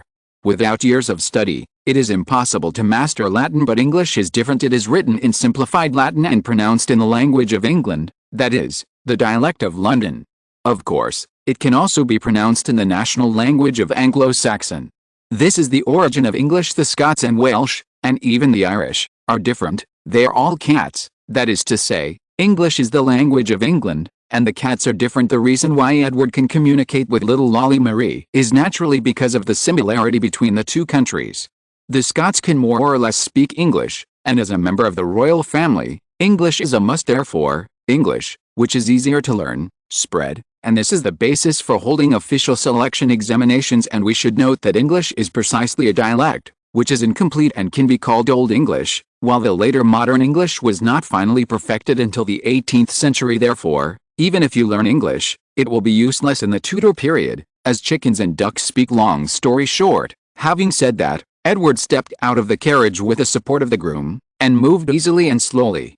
More than 200 people bowed down and took off their hats neatly to salute, which is really spectacular. After inspecting it with his eyes, Edward nodded in satisfaction, walked up to the podium slowly with a high posture. He didn't shake hands or talk cordially or anything. As a king and the biggest nobleman, being friendly to the people was stupid and unnecessary at the time. As the king walked away slowly, Lemuel raised his head slightly, staring at His Majesty the King seriously. On the high platform I saw that what appeared in front of him was a young man in his teens, not more than 5 feet tall, about 1.5 meters, a little thin, with a hint of yellowish hair, but overall he was still. Most of them are black, draped in waves on the back of the head, and the bright red cloak is matched with the indifferent and proud look on the face, full of nobility. Although he is young, he has been in a high position for a long time, and he does not feel majestic. With a mature look on his face that does not match his age, facing the gazes of hundreds of people, the young His Majesty the King stood still and began to speak with a prepared manuscript. Gentlemen, I don't need to say much about where you will go next. I just want to tell you that your performance determines your future. When he was talking, the surroundings naturally quieted down. Even though his voice was not loud, the more than 200 people in the audience could still hear him clearly. Greater official positions, a lot of wealth, and even titles are ahead, gently waving to you, here, whether you are a nobleman or a commoner, as long as you work hard and satisfy me and the ministers of the Privy Council, you can have all of these. Following His Majesty's words full of temptation, the faces of more than 200 people, including Lemuel, instantly turned red. As His Majesty the King, the possibility of deceiving them is very small, so it is really possible for them to climb up and go further in this era of pedigree theory. This opportunity is the rarest. And then, the young His Majesty the King gave them a big surprise. Moreover, everyone who is about to leave London will receive £10 as the royal family's condolences to those who have travelled far away. As soon as His Majesty's words fell, 2 red-clothed guards carried a small suitcase, lifted the lid, and the shiny gold coins shone in the eyes. Lemuel and the others stared at the box of gold coins, drooling, their eyeballs almost popping out. Seeing this, Edward couldn't help smiling. Sure enough, the obvious benefits are more motivating, especially gold coins, which can even arouse the devil in people's hearts. Chapter 286, Using Fire. There is no loyalty without complaint or regret in this world, and there is no reward without reason for more than £2,000. Edward spilled them without hesitation. What a delight! The consequences of doing so are also obvious. This kind of reward before practice has won a lot of people's hearts for him. In other words, most of the more than 200 people in front of us were born as civilians, that is to say, their families were not very rich, and such a large amount of expenses for going to the east of England really put them under a lot of pressure. This was the case for Lemuel, who was originally tense, but with His Majesty's generous gestures, he suddenly relaxed. As mentioned earlier, he is from an ordinary family, and his monthly salary and some extra income are just enough to maintain the family's expenses.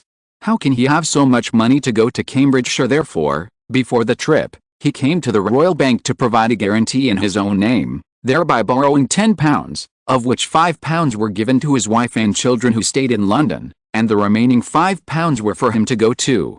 All property in Cambridgeshire in this era, ordinary people would rather suffer a little bit more, and they would not borrow money. You must know that at this time, the people who operate the loan business are basically Jews, and the Jewish vampire-like face has long been formed in the hearts of all Europeans. Borrowing money means that you have fallen into the abyss of the devil, and you will never be able to escape. More importantly, the lowest loan interest rate at this time is 50%, and other 80%, 90%, or even doubled are commonplace. If you don't have some capital as your confidence, you don't have the guts to borrow money. The reason why he went to the Royal Bank to borrow money was firstly because he received his monthly salary from there, and he was most familiar with it. Secondly, because the interest rate of the Royal Bank was relatively low. If you pay £10, after a year, you only need to pay back £15, which is the most cost-effective and is the mayor of 100 districts. Without the same strict supervision as in London, the mere £15 can be recovered in less than half a year, which is simply a piece of cake. But the Shun King on the high platform didn't know that his reward this time also reduced his family's business a lot. The young guards had a cold face. 2 of them were carrying the box, while the other 2 were walking around, distributing the gleaming gold coins inside the box. In less than 10 minutes, more than 200 people had finished distributing.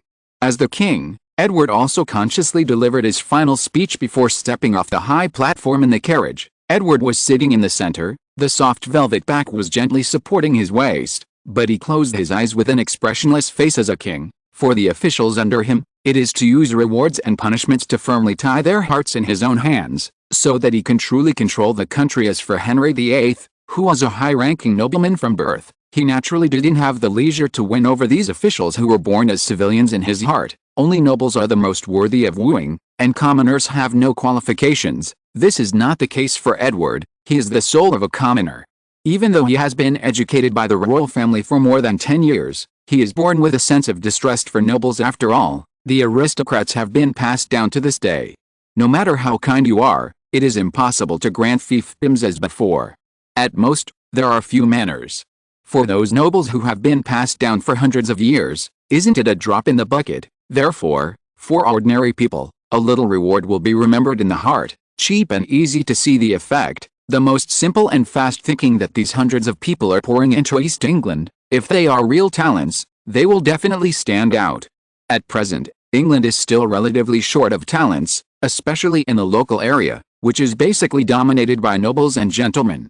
It is time to break this calm thinking about it. Edward's face gradually showed a trace of cruelty. To be honest, being a king in England is really a grief. Don't be old. His power is boundless now. That is because the power of the nobles has shrunk, and the king controls the parliament. When the strength of the nobles gradually recovered, the parliament would surely be out of control, and the power of the royal family would gradually retreat. If the royal family of France still controls its own territory, it controls a large number of subjects, while in England, all the land and name belongs to the royal family, but except for some duchies and earldoms, the population under its control is at most tens of thousands. More importantly, the English people pay special attention to the parliament.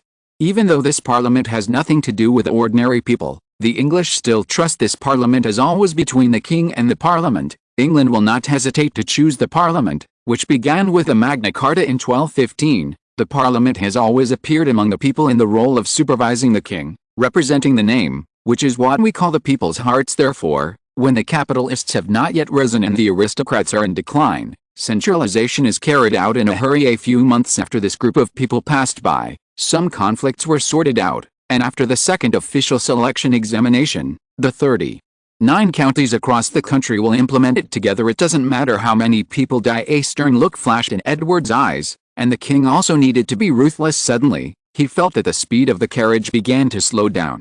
It seemed that Whitehall Palace had arrived. After getting out of the carriage, a girl with big breasts and a long skirt greeted her with a smile on her face. "Your Majesty, Knight Alexander is back." The girl moved parallel to Edward, her footsteps moving gently with him, her blue eyes fixed on his face, and said softly, "Really? This is a big surprise." Edward looked at the smiling girl, stopped, paused, and smiled. "This is indeed good news. The guards have not been away for a long time, which makes him a little uneasy as a king now that he's back. He's back from a bloody battle. After seeing the blood, his combat effectiveness has improved a lot." Afterwards, Edward started to walk again, but at a slightly slower speed. Just now, he saw a group of elders, and now the girl is by the side, and the fragrance is lingering, which makes people feel refreshed. "Is there any other good news?" A letter from the Marquis of Northampton, saying that Kate and brother Kate have been captured alive, waiting for your reply." Seeing the king's sharp and handsome face suddenly less than half a foot away from her lips, the girl suddenly became a little confused and blushed. Fortunately, she also knew what her responsibility was, so she forcibly suppressed the shyness in her heart, and then said softly. Edward stopped again this time, thought for a while, and said slowly, "Just execute him in Norwich." Use fire. Chapter 287 Execution of Punishment. On the morning of the 15th, the dew wetted the doors and windows of every house. From a distance, the whole city seemed to be washed and wet. Pedestrians did not dare to speed up their pace for fear of slipping and falling. At this time, Todd was still sound asleep on the bed at home, and he didn't care about the bustling market outside the door. He was not one of those poor people who worked hard for 2 meals a day, wearing thin clothes and skinny. This is a true portrayal of their appearance, but he was different. A while ago, he yelled at a few unemployed companions to steal the gate of Norwich City, and let Sir Robert Cade, who was wandering outside Norwich City, come in this way. Todd, who was originally worthless, was immediately given a heavy responsibility because of the merits of the city gate. In a blink of an eye, he changed from a commoner to an adjutant guarding the city gate. Although he is only an adjutant, he has very little power, and it can even be said that he is just a name. However, this small step allowed him to cross the commoner class and become a member of the officials and lords, even if it was only at the bottom. This surprise made him tremble from the bottom of his heart. Even though he has never read a book and has little knowledge, he is still clear that his appointment is actually based on the beach. As long as Sir Robert is destroyed, he will return to his original form and become the original little laborer, working all day for the family is struggling with food. And last time, he seized the opportunity again, led a few of his subordinates, opened the city gate again, and let Marcus William in. This time, he was truly developed. In view of his merits, the Marquis of William was named the adjutant of Norwich City Gate, an adjutant who really held power. Yesterday he was full of ambition. Under the treat of his colleagues, he drank all night long and only came back in the early morning, sleeping comfortably. However, Todd, who was sleeping soundly, was having a sweet dream. Who knew? He was in a daze, and suddenly felt a burst of noise coming from his ears, which made him turn over in a daze, and woke up. "Old woman, what's going on outside the door? It's so noisy. Why don't you let people sleep?" Rubbing his sleepy eyes, he looked at the hurrying figures outside the window, as well as the yelling coming and going, which could not stop ringing in Todd's ears, which was very noisy, and woke him up from his sleep all at once. So, he turned sideways, facing the outside of the room. The busy wife asked angrily. The shaking and loose door beams kept shaking Dusto. The middle-aged woman wiped the sweat from her forehead, turned her head, moved her thick body, and complained, "When are you still sleeping now? The sun is already in the middle of the sky." As she spoke, she came over with a sad expression on her face. With a complaining tone, he said, "I heard that His Excellency the Marquis will burn Sir Robert to death at noon tomorrow. My God, this is really a cruel decision." As she spoke, the woman imitated the movements taught by the pastor in the church with her rough hands, praying hastily and earnestly. Here, Father, that is, priest, is the honorific title of priests and priests in the church. That is, the person in charge of a church is between the bishop and the deacon, and belongs to the 7th level divine order. He only belongs to the religious positions of the Roman Catholic Church and the Orthodox Church. For thousands of years, Only male monks can hold this position in Protestantism, including British Anglicanism. The title of priest is abolished, and the person in charge of the church is also called a priest-pastor, priest. Two titles, one is Catholic and Orthodox, and the other is Protestant. Facing his wife's nagging prayers, Todd suddenly lost the slightest bit of tiredness, and his whole face was calm and ugly. Of course, if Sir Robert hadn't helped him, how could he and his family have survived, even if it was to use him, but in fact saved his life? This is beyond doubt. However, it was him again who, in front of his family and benefactor, made another choice, saving his family and betraying his benefactor's life. Therefore, as soon as he heard that Sir Robert was about to be executed, a sense of guilt rose in his heart. Afterwards, he closed his eyes, thought for a while, and shook his head with a wry smile. He did not regret this choice. Sir Robert was going to fail sooner or later. He just let them be early. Although he is an ordinary person, he still knows that Sir Robert, who is short of food, has long been strong on the outside, and he just gave it a little push. After a while of silence, Todd raised his head, and a deep voice sounded, "When? Tomorrow noon, Sir Robert will be burned alive." This is really a cruel punishment. Why do such things always happen to good people? I really hope Sir Robert can survive. There was his wife's whispering voice in his ear, and Todd could only pretend that he didn't hear it. He had been an official for a while, and his face was thick to a certain extent. He got up, put on his own clothes, and finally put on a somewhat dilapidated wool coat, and walked out on his own, ignoring his nagging wife. Opening the whitewashed gate, Todd felt a cold air hit his heart, shivered uncomfortably, woke up, and then walked towards his own city gate. Like Todd, there are many people in Norwich who have been favored by Sir Robert. Although he had been complaining about the hunger and plight caused by Sir Robert, once he learned that he was going to be burned at the stake, in an instant, voices of sympathy for Sir Robert sounded again and again in Norwich, and even an unreasonable sudden noise spread even in the city of Norwich. There were a lot of cruel and innocent rumors accusing Marcus William of killing innocent people, which made Marcus William, who had always been stable, suddenly anxious. "Thomas, who did you say did this?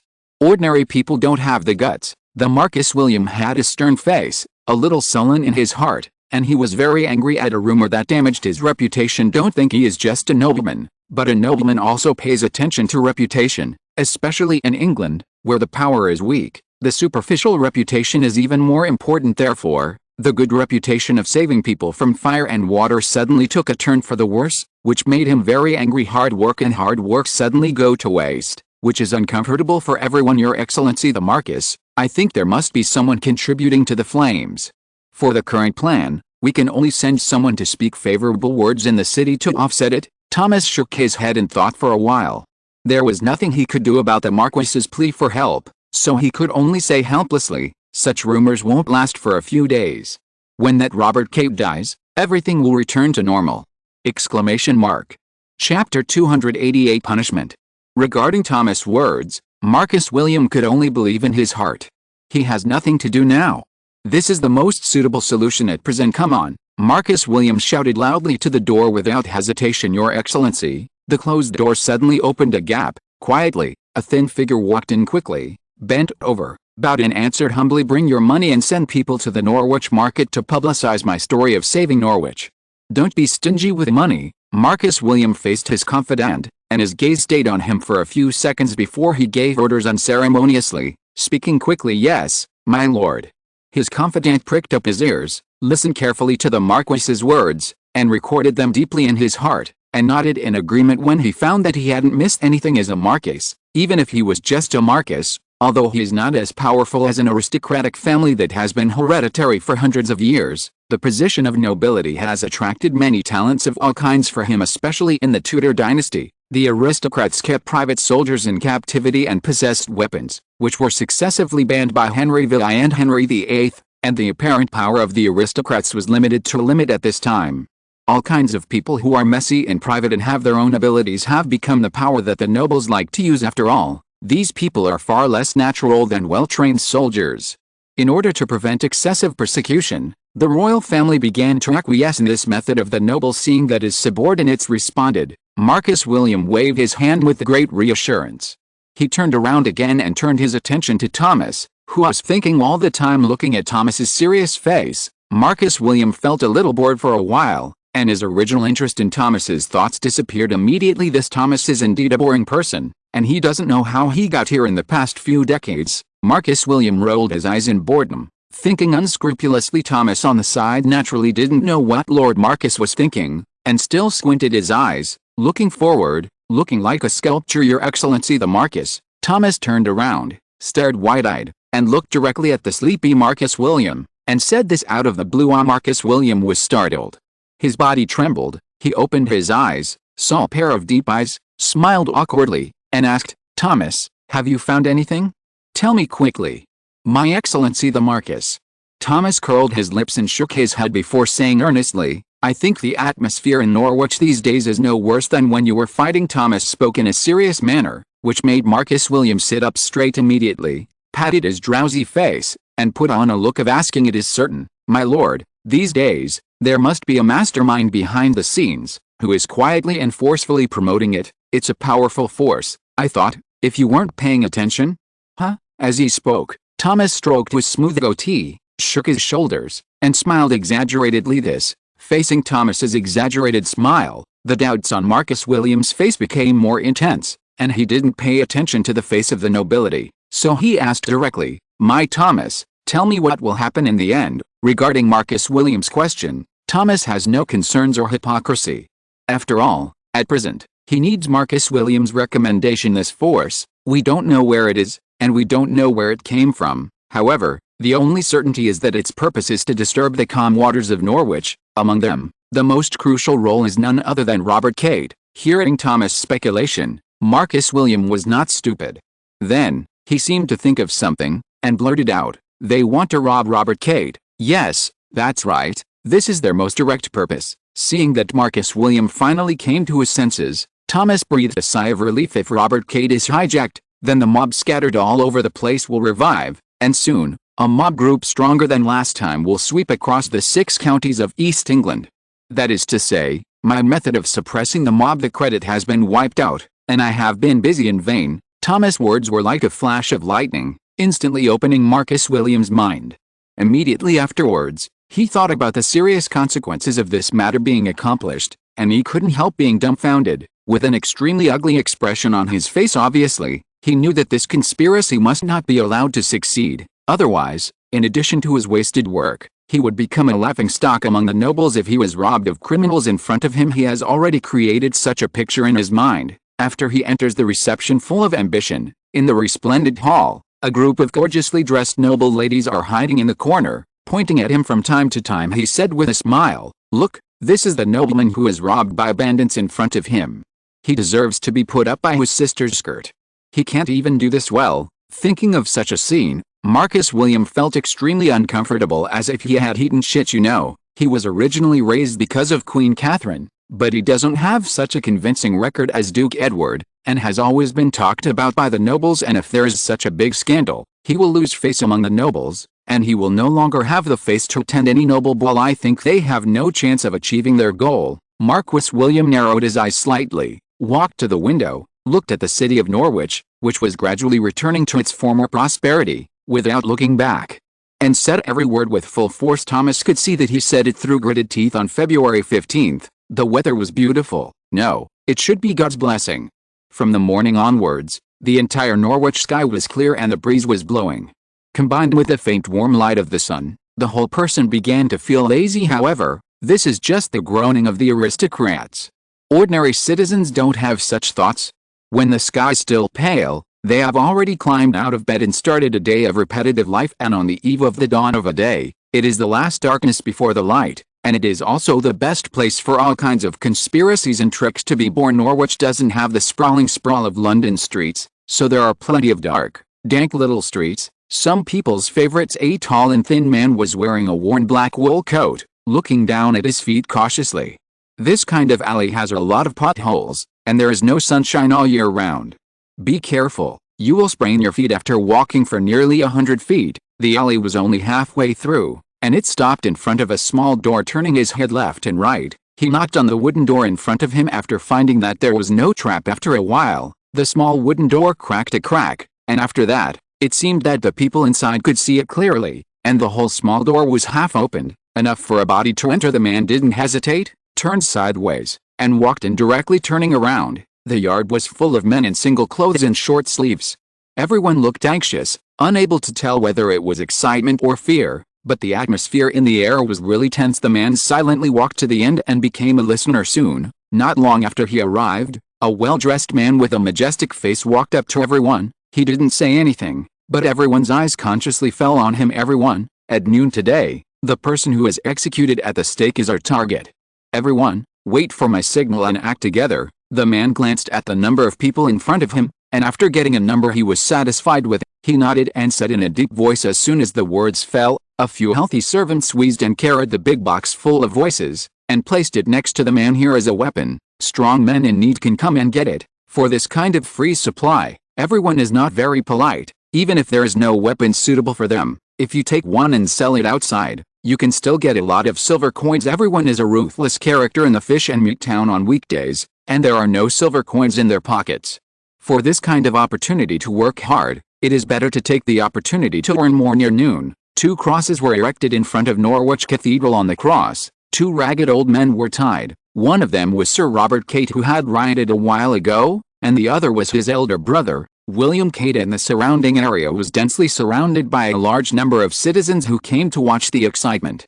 Besides, there were snack sellers, jugglers, and gadget sellers, and so on. I don't know, I thought it was a holiday. In fact, in this era, ignorant people still account for the majority, and this kind of execution provides rare entertainment for citizens who lack spiritual activities. The Marquis of William, the Archbishop of Norwich, and the chairman of the Norwich Self-Government Committee sat on the high platform, watching the Cate brothers with their heads bowed and disheveled, and there was silence on the high platform. But under the stage, there was a lot of discussion, insults, clamor, and spurning. The Marquis William didn't linger on the Cate brothers for too long. And then he turned his eyes to the lively crowd of onlookers and took a closer look. I saw that, occasionally in the crowd, there were quite a few men with unkind faces, who could tell they had other plans. At a glance in this regard, Marquis William knew that the critical moment had come. Chapter 289. Although the sun hangs directly in the sky, it exudes heat but does not make people feel a little warm. But a smell of sweat floating in the air shows that the temperature here is actually quite hot. On this regard, Todd can definitely prove that he was wearing a coat, but now there is a little bit of sweat on his forehead, and he feels his body is steaming. If you have been to the scene in person, you will know that at least 1,000 people have poured into the square that originally could only accommodate hundreds of people. And you must know that there are only tens of thousands of people in the entire city of Norwich, and this square occupies nearly 1/10 of the proportion. Which is indeed a remarkable figure at this time in England. The largest city was London, with a population of over 100,000, basically one of the largest cities in Europe, and all of this is created by absorbing other cities in England. It can also be said that the cities are thinner and one fatter. London is big, but other cities will suffer as a result. A strange phenomenon has been created. In England, only London has a population of more than 100,000, while other cities have as many as 20,000 to 30,000, and as few as several thousand. There is no city comparable to London. Even though Norwich is the second largest city in England, its population is only tens of thousands, which seems to be a misnomer. Thomas felt that he was surrounded by people in front, back, left, and right, especially the tall and strong black lady on the right. She was taller than him, and her waist was as big as 2 of his. It made Todd, who was on his left, extremely uncomfortable. It can be said that he felt that he was like a small boat in the water, which was blown by wind and rain, and he might be finished at any time. Thinking about it, Todd looked at his thin body again, and he might not be able to beat him. For the sake of his body, Todd had no choice but to escape from here. Thinking of it, Todd took the opportunity of the fat woman swinging to the right, immediately took a step back with his right foot, and leaned back. In less than a second, there was a space in front of him immediately. As for what happened next, he couldn't care less. The man who was originally on his left was crowded by the crowd, and immediately occupied the place he deliberately left vacant on the other side. The big fat woman squeezed in again, firmly bonded to the man, so the space was compressed sharply, and Todd got rid of a predicament. Todd silently mourned for the man who took his place, prayed for a few seconds, and then turned backward carefully, extremely hard, and laboriously. Suddenly, Todd felt a dagger at his waist hide a hard object and was tilted to the side. Before he could react, a low and angry sound came from his ear. Voice, "Are you blind? Don't you know there is someone behind you?" Todd's body froze, and he turned his head slowly, only to see a man with a stern face, bent over, raised his head angrily, gritted his teeth, and said with some difficulty and pain, looking at the dagger on his waist. For a moment, he seemed to think of something. It seemed that he had some reason, lowered his head slightly, looked depressed, and looked directly at him with vicious eyes. Seeing this, Todd smiled awkwardly at this man who seemed to be a ruthless character, and said in a low tone, "I'm sorry, buddy, this is my mistake." After speaking, Todd turned to the right, found a gap, and got in with difficulty, and the figure quickly disappeared. The man looked viciously at Todd's disappearing back, pouted his lips, and said arrogantly, "Boy, if I hadn't something to do today, if it was normal, I would want you to look good."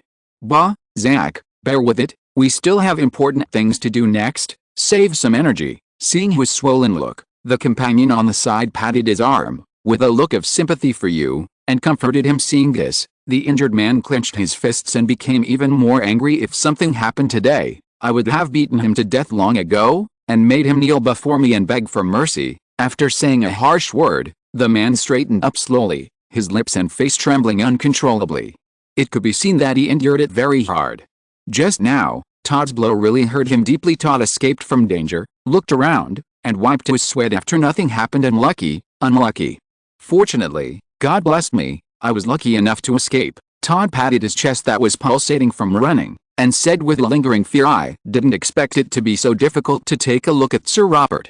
If I had known earlier, I wouldn't have come, that is to say, but for the grace of Sir Robert's life, and because of the guilt of betraying himself, before he died, he had to visit him a few times, so that he would feel better thinking about it." He cast his gaze on the two Cate brothers surrounded by wood, with complicated eyes. The Marcus William on the high platform naturally didn't know the scene in the crowd, but in his eyes, the impenetrable crowd was the coming uncontrollable force, that is, the coming chaos board. He glanced at the sun high in the sky and felt that the time was almost up. Immediately, he turned his attention to the Archbishop of Norwich and the Speaker of Norwich next to him. The two of them felt the gaze of the Marquis, and they also understood what he was thinking in their hearts. It is better to do this matter sooner rather than later. Therefore, His Excellency the Bishop and the Speaker also nodded to Marcus William with a smile, expressing their agreement. Seeing that the three big brothers agreed, a priest who was standing aside got up, stepped off the high platform, stood in front of Brother Cate, and began to pray. Before the routine following the priest's prayer, the onlookers also ordered to bow their heads and sang along. Just when the prayer was over, the whole crowd suddenly boiled, and dozens of figures suddenly broke into Sir Robert, who was tied in front of the cross. Seeing this, the soldiers waiting by the side immediately set off and began to intercept. All of a sudden, dozens of attacking warriors hacked together with hundreds of soldiers, blood overflowed, swords flew around. The fight was so fierce, but these carefully selected warriors were indeed rare.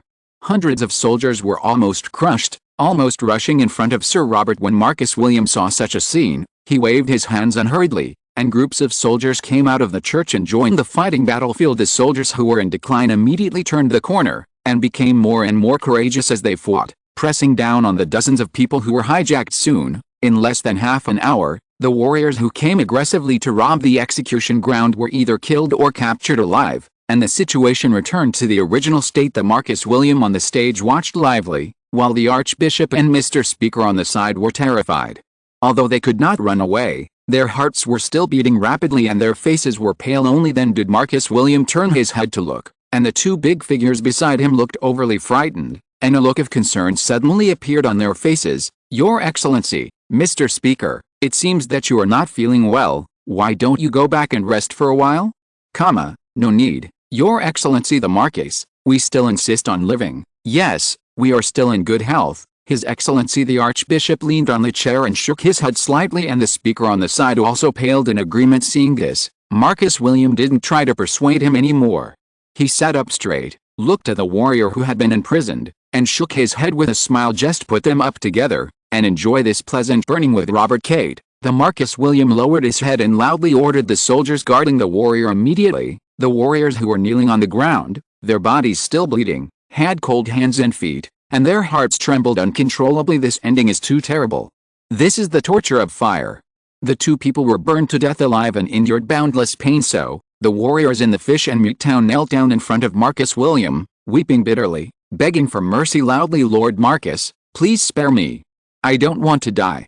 I have money, and I want to redeem my life." However, the Marcus William on the high platform turned a deaf ear to these, as if he was enjoying a drama. Full of interest, the Archbishop and Speaker, who were shocked by the sight, also recovered at this time, just like William Marcus, watching with a blank expression, and there was no wavering in their hearts. The crowd of onlookers, including Todd, gradually calmed down under the suppression of the soldiers. However, as soon as Marcus William's ruthless words were uttered, the scene immediately quieted down. He felt that he was chilling all over at the moment. Soon, the soldiers faithfully carried out the order of Marcus William, and pulled a so-called warrior who was crying endlessly to Sir Robert, which is the timber center, looking at the firewood and kerosene around them. The cries of the warriors became louder and louder, shaking the sky. Not long after they were dragged into the firewood center, the soldiers picked up the torches in their hands and lit the piled-up firewood step by step. In an instant, the flame changed from a fire point to a fire dragon, and the temperature in the entire square rose several degrees in an instant. In this regard, Sir Robert, who had been tied to the cross for a long time, seemed to sense the approach of death, and finally raised his head and stared at Marcus William on the high platform. Marcus of Northampton, if you killed me today, tomorrow there will be thousands of me who will defeat you, because of the insatiable greed of you nobles and gentlemen. In the future, more commoners will stand up and knock you down. My today is your tomorrow. Ha ha ha. Following Sir Robert's wanton laughter, the fire snake had already pounced on his body, quickly nibbling him away. After a while, he let out a wailing cry, and his whole body was reduced to ashes. Chapter 290, The King and the... In our opinion, it is such a disgusting picture, but in the eyes of Marcus William, appreciating this picture of others being burned alive, he felt a different kind of pleasure. Inexplicably, in particular, the mob who once defeated him almost destroyed his future. This kind of tense and frightening, or shameful scene is still being played repeatedly in his mind. As long as Robert Kate exists, he will always be reminded, you were defeated by a little squire from the countryside who had never led a soldier, and you were beaten and fled in a panic. Therefore, the order from His Majesty the King is completely in line with his original intention, which is the true thought in his heart. As long as he is gone, the shame of being defeated by a little squire will slowly disappear from people's memory, and his lost reputation will slowly recover. A few years later, he was still the handsome Marcus with a bright future, although Lord Marcus kept watching the two crosses that were burning wantonly in front of him, as well as the surviving warriors kneeling beside the crosses who were tightly bound one by one. He was still thinking about his future reputation. Thinking that he would return to his original state in a few years, Marcus William unconsciously showed a pleasant smile watching Sir Robert, who was gradually reduced to ashes. The crowd of onlookers began to slowly fall silent. At this moment of life passing away, after people have passed the initial excitement, for a while, they are faced with the natural fear of death of human beings.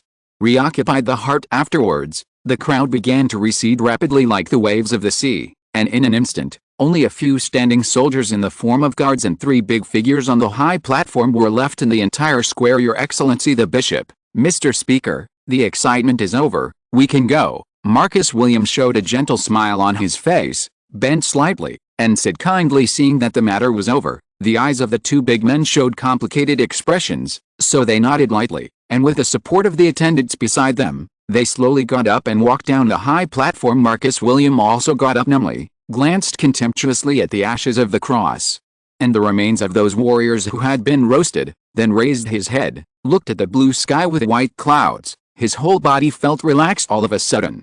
When you get up, it's like a heavy burden has been lifted. Walking briskly, he walked down the high platform. Near the high platform, there was a luxury carriage. Stepping on a small stool, he jumped into his own carriage. Opening the curtain, Thomas sat on the cushion with a thin body, holding a book from London in his hand. He didn't seem to sense his arrival. He was still reading with relish, with an expression of interest on his face. Seeing this, Marcus William did not play any tricks, but just slowed down his pace slightly, fearing to disturb the polymath. So, the carriage swayed on the road. In the carriage, Marcus William closed his eyes and thought seriously, while the great scholar Thomas was holding a book and reading it intently. The carriage was suddenly as silent as ever. After closing his eyes and resting his mind for a while, and slowly calming down his joyful mood, Marcus William looked at Thomas, who was concentrating on it, and he felt a little itchy in his heart. He wanted to see what kind of book this great scholar was reading. Marcus William squinted his eyes and took a closer look. On the cover was an elderly scholar wearing a long strip of cloth. He was talking to a group of young people around him. It was obvious that he was a very good debater. The young people around showed expressions of surprise and joy on the right side of the figure, 3 groups of words are written, Plato on the left side. There are 3 big words, utopia. Even though Marcus William didn't have much specific knowledge, he still knew that this university student from Greece was well known throughout Europe, especially in recent years. Henry VIII, who loves literature, bought back a large number of books from Italy.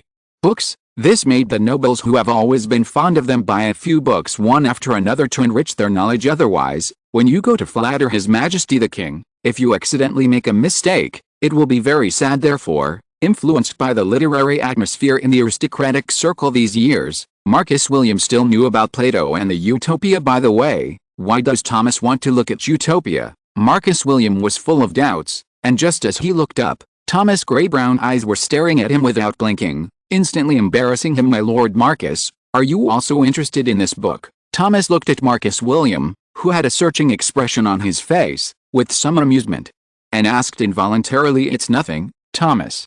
Marcus William shook his head slightly with a smile on his face, and said slowly this time, the embarrassing atmosphere in the carriage dissipated a lot. I'm just curious, why did you fall in love with Plato's Utopia? Seeing that Marcus William began to change the subject lightly, Thomas didn't care about anything, and explained casually, borrowing your information, I recently took a look at the young His Majesty the King in London. Since he came to power, he has been the trajectory of the government order to be implemented. Speaking of this, Thomas suddenly became serious, looked at Marcus William sitting opposite him with piercing eyes, and said in a serious tone, I found that all the decrees he issued are very different from the opinions written in the Utopia fit. So, for the past few days, I have been reading this book, and only when I have a deep understanding of His Majesty the King, can I be ready to go to London, to be next to the most powerful king in England, to be that there is still a vacancy in the position of a hard and powerful minister. As he spoke, Thomas shook the thick book in his hand. With excitement and resignation in his tone, looking at the paper book shaking in Thomas's hand, Marcus William felt a sudden heartache. Such a thick book, if you want to buy it, you need at least hundreds of pounds. When you think of a small pile of gold coins in exchange for a book, you must know that his family is just a jazz. Don't look like a Marcus. But he has no accumulation at all. For him, this is a big sum. Thinking of this, Marcus William's urge to scold his mother grew stronger, and his godfather ordered him to take care of Thomas. Coupled with the looming figures of several great nobles behind Thomas, Marcus William could only hold back. So in the face of Thomas' trembling explanation, Marcus William didn't listen much. He only had gold coins shining in his heart. Originally, after the Bible was published, following the instructions of His Majesty the King, the employees of the royal publishing house also began to make small-scale copies of the books and the royal collection on a large scale in order to generate income, and then sold them on the market. After all, in this era, there are still too few people who read books.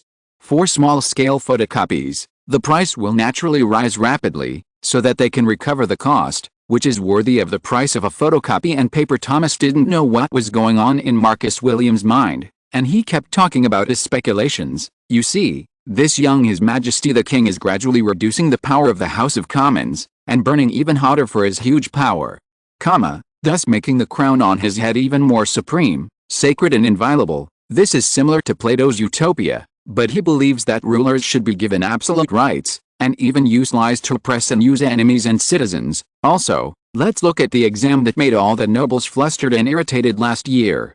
It was an exam that used knowledge to determine whether they could become officials, not blood, and this coincides with exactly what Plato thought. He believes that politicians are dirty, and only philosophers are the embodiment of the 3 virtues of justice, wisdom, and kindness.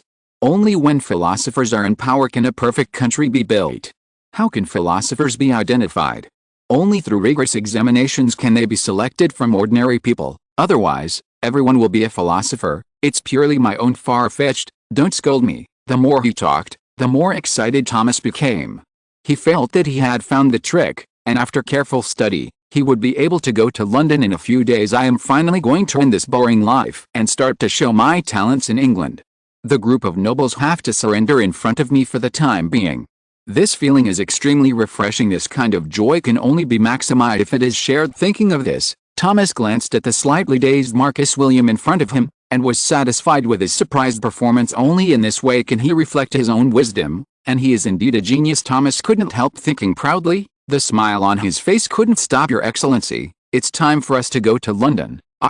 Marcus William finally came to his senses.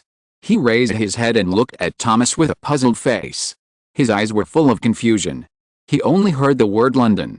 When did it have anything to do with London? Seeing the appearance of Marcus William, how could Thomas not know that His Excellency the Marquis wasn't listening seriously just now in this regard? Thomas did not re-explain, and said directly, "Your Excellency the Marquis, we can go to London." "Why? Why are you going to London?" "I just want to relax now. I feel a little uncomfortable." As he said that, Marcus William backed away slowly with a hurt expression, and finally sat on the carved chair, but his eyes were fixed on the thick book in Thomas's hand. For such an obvious matter, Thomas immediately understood it when he rolled his eyes. "Your Excellency the Marquis, I will return this book to you after I finish reading it." Thomas had no choice but to shake his head helplessly and said with a wry smile, "The money has already been spent, and it is impossible to get it back." If you're listening to this novel on a channel other than Fanfic World, it means they downloaded and uploaded it without effort. We cordially invite you to visit our channel, Mundo Fanfic Novelists. There you'll find the original version of this story, and you can explore many other novels of various genres. We're waiting for you to immerse yourself in a world of incredible novels. Chapter 291, Unexpected Joy. The weather in Cambridgeshire is about the same as in London, or in other words, the weather in the whole of England is the same. Changeable is the best adjective. Sitting on the cushion of the carriage, the sound of tick-tock rain came from Lemur's ears. Coupled with driving on the muddy road, the carriage shook from side to side from time to time. How could he sleep, after traveling for 5 consecutive days, together with my companions who went to Cambridgeshire? I came to the city of Cambridge in Cambridgeshire, and met with the sheriff, and His Excellency the Magistrate of Cambridgeshire. After showing the central decree he brought, he enjoyed a sumptuous dinner banquet from Cambridge. On the second day, he took a carriage to South Cambridge, where he would work for the next few years. Speaking of Cambridgeshire, it is divided into 5 parts: Cambridge City, South Cambridgeshire, East Cambridgeshire, Huntingdon, and Finland. The largest city in Cambridgeshire is not Cambridge, but Peterborough, the borough and the South Cambridgeshire he is about to go to. No, it should be called the South Cambridge Thousand Households District now. It is mainly agricultural, and it is the most inconspicuous and ordinary one in Cambridgeshire. Therefore, Lemur, unable to continue to rest, could only close his eyes and rest, and began to think about how to start his next life. For a long time, England has basically been in a state of autonomy locally. It is a troublesome thing for outsiders to intervene, even if he is appointed by the king in name, and His Majesty the King does have the right to appoint. However, what is in name will always be in name. If you want to turn it into reality, the resistance you will receive is unimaginable. The simplest item, language, gave Lemur a more intuitive understanding of the difficulties he was about to face in the city of Cambridge. He can still communicate with the sheriffs and lieutenants in English.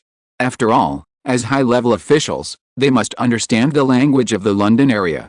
Otherwise, how can they communicate with His Majesty the King in Latin? South Cambridge is different. Although the local language is basically the Anglo-Saxon language, some words and slang have been completely localized. If you don't study carefully for a while, you can't communicate with them. Dialect it, therefore, facing such a scene, everyone will have a headache. The thinking in his mind was very slow, but the time outside passed quickly. In less than a while, Lemur felt like this, and soon he felt the carriage stopped. "Sir, South Cambridge is here." The groom's heavy voice came from outside the carriage. "Okay, I see." Lemur agreed softly. He got up and opened the curtain, and the groom outside the door consciously supported his arm.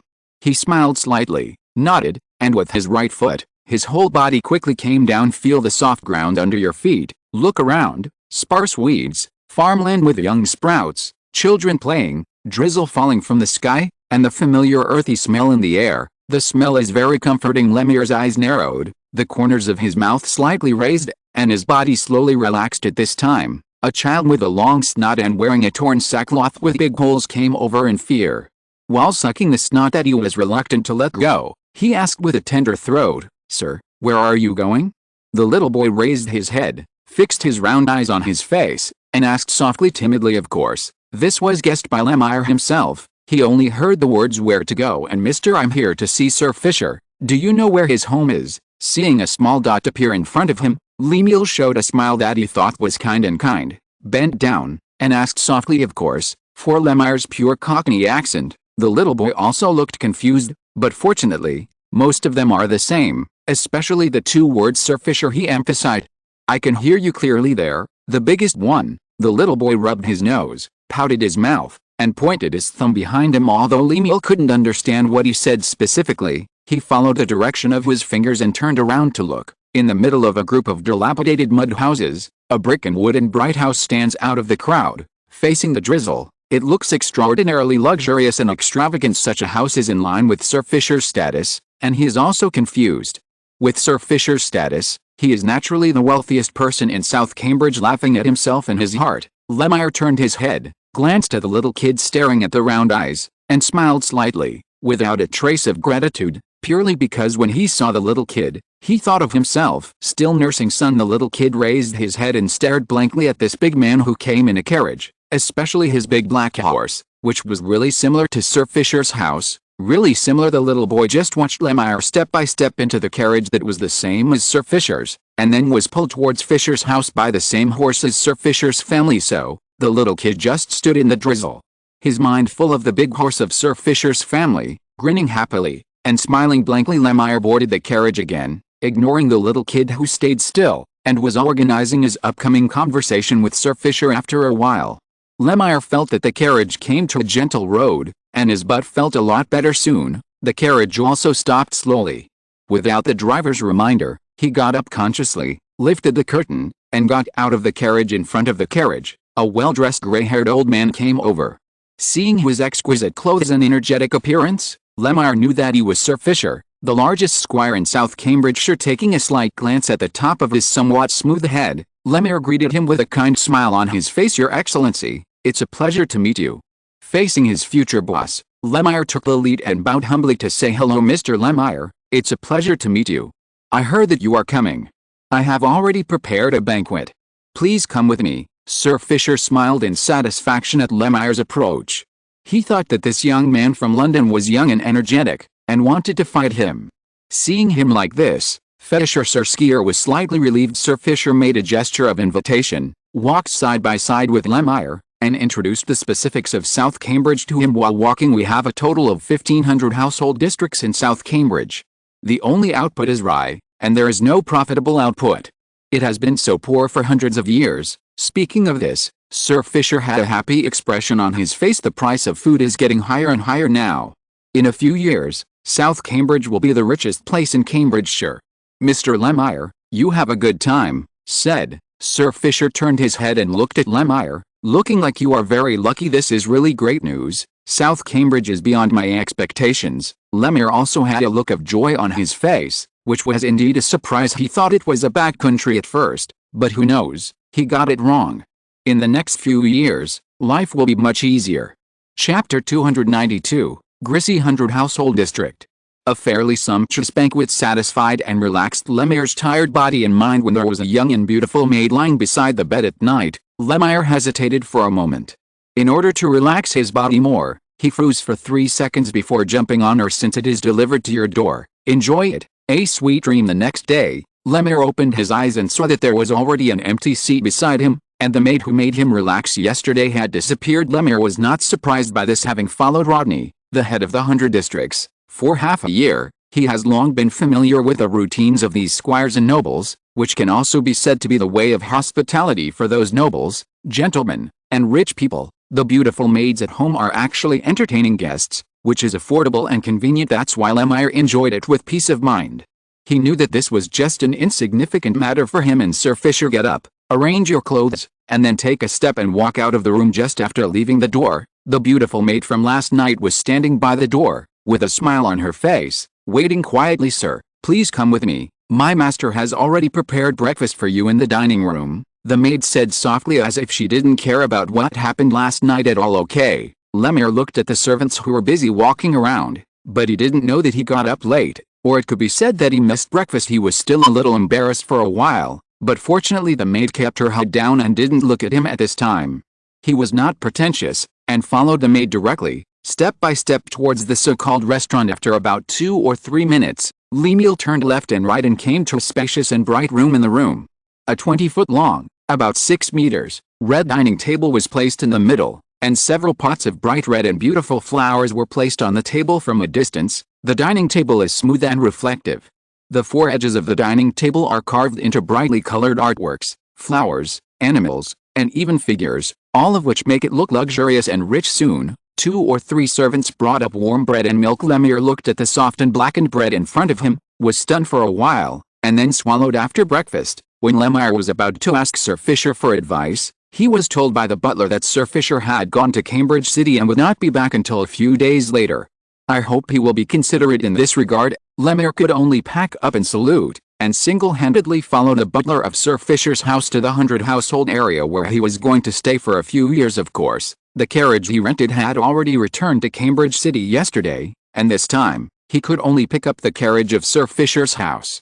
Of course, Sir Fisher had already understood his situation and specially ordered it to be arranged up for such a small matter. Being a favor is simply too cost-effective. The effect is naturally very significant. All of a sudden, Lemire had an unprecedented fondness for Sir Fisher in his heart, only inferior to his former big brother, Rodney District Chief. Sitting in the carriage, I met Sir Fisher's butler, a dark-haired elderly butler, just like Sir Fisher. He was full of energy, with a smile on his face from time to time, and he looked very friendly. Seeing this, his body swayed with the carriage for a while.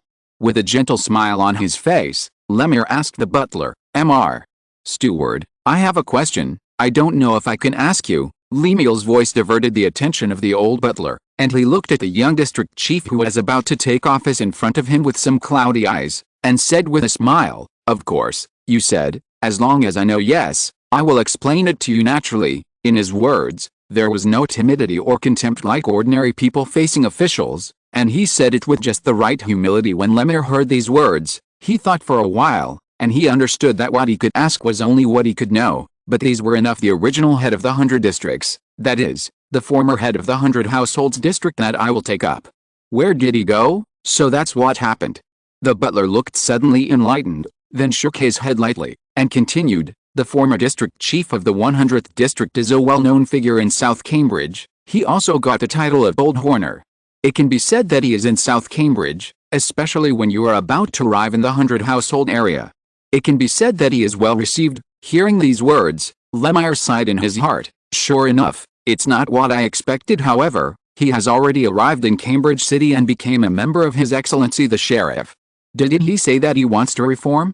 No, as soon as our master recommended him, he was transferred to Cambridge. Hearing this, Lemire was startled. He understood that this was not only a reminder, but also a warning. Remind him that for his next journey, Sir Fisher has already moved a big stone for you, and you should be grateful. The warning is nothing more than Sir Fisher's ability to move the famous Horner to Cambridge, so it is possible for him to do the same from the domineering mayor of the 100 districts to a small subordinate in Cambridge who is commanded at will. The gap is more than a little bit. Really? That's a great thanks to Sir Fisher. Lemire expressed his gratitude in a timely manner, and said again and again. All of a sudden, the atmosphere in the carriage became lively, and Lemuel had a pleasant conversation with the butler. The speed of the carriage was very slow, and it was estimated that it took about half an hour before Lemuel arrived at the place where he was in charge of the 100 household district. A 100 household district originally had no name, and was basically named after the former head of the 100 household district, but with the order of His Majesty the King, the matter of naming a name, which was a matter of little effort, was completed in one fell swoop. Therefore, in the 100 house district, the largest Galaxy village has become the name of the 100 house district. Lemuel and the butler got out of the carriage together and came to the largest village, Grissy village. The butler smiled and led the way ahead. He had been to Galaxy village a few times as the largest squire in South Cambridge. Sir Fisher often invites the chiefs of the 100 household districts and the squires to get together, and the village chief of Grissy village is naturally one of the invited members. The steady-footed butler led Lemire to the east end of the village, a small villa by a river. Compared with some residences in London, it was more luxurious and the environment was very nice. Yes, that's right, this river is called the Jealousy River, the origin of the village's name. The butler came to the door of the village chief's house with ease. The doorkeeper was very familiar with the butler of the Jez's house who came often. One went to report, and the other led him into the small villa. Soon, a middle-aged man in his 30s came out. He had light yellow curly hair, steady and powerful footsteps, broad arms, and a black gilt hat. He was clearly a rich man. "Mr. Steward, is your excellency going to have a banquet again?" As soon as the middle-aged man saw the butler, his eyes only walked around on Lemire, and immediately returned to the butler, with a smile on his face, and asked, "Mr. Commott, my master is not holding a banquet now." The butler smiled, but shook his head slightly, then took a step back, exposing Lemuel's body. "This is Mr. Lemire from London. He was appointed by His Majesty the King. From now on, he will be the district chief of your Jerry West village." Camert would not doubt the butler's words, so his eyes immediately focused on Lemire's thin body, and the smile on his face deepened. "It turned out to be Your Excellency, District Chief. Really rude. Please forgive my rudeness." As he spoke, Camert immediately bent over, took off his hat with his right hand, and bowed forward with his left hand backward. "Hello, Mr. Camert." Of course, when they saluted, Lemire also bowed and returned the salute. "It was such a pleasure meeting you today." With that said, Camert came to Lemire and complimented him. "I just shot a wild deer today, and I just invite you to come and taste it. Mr.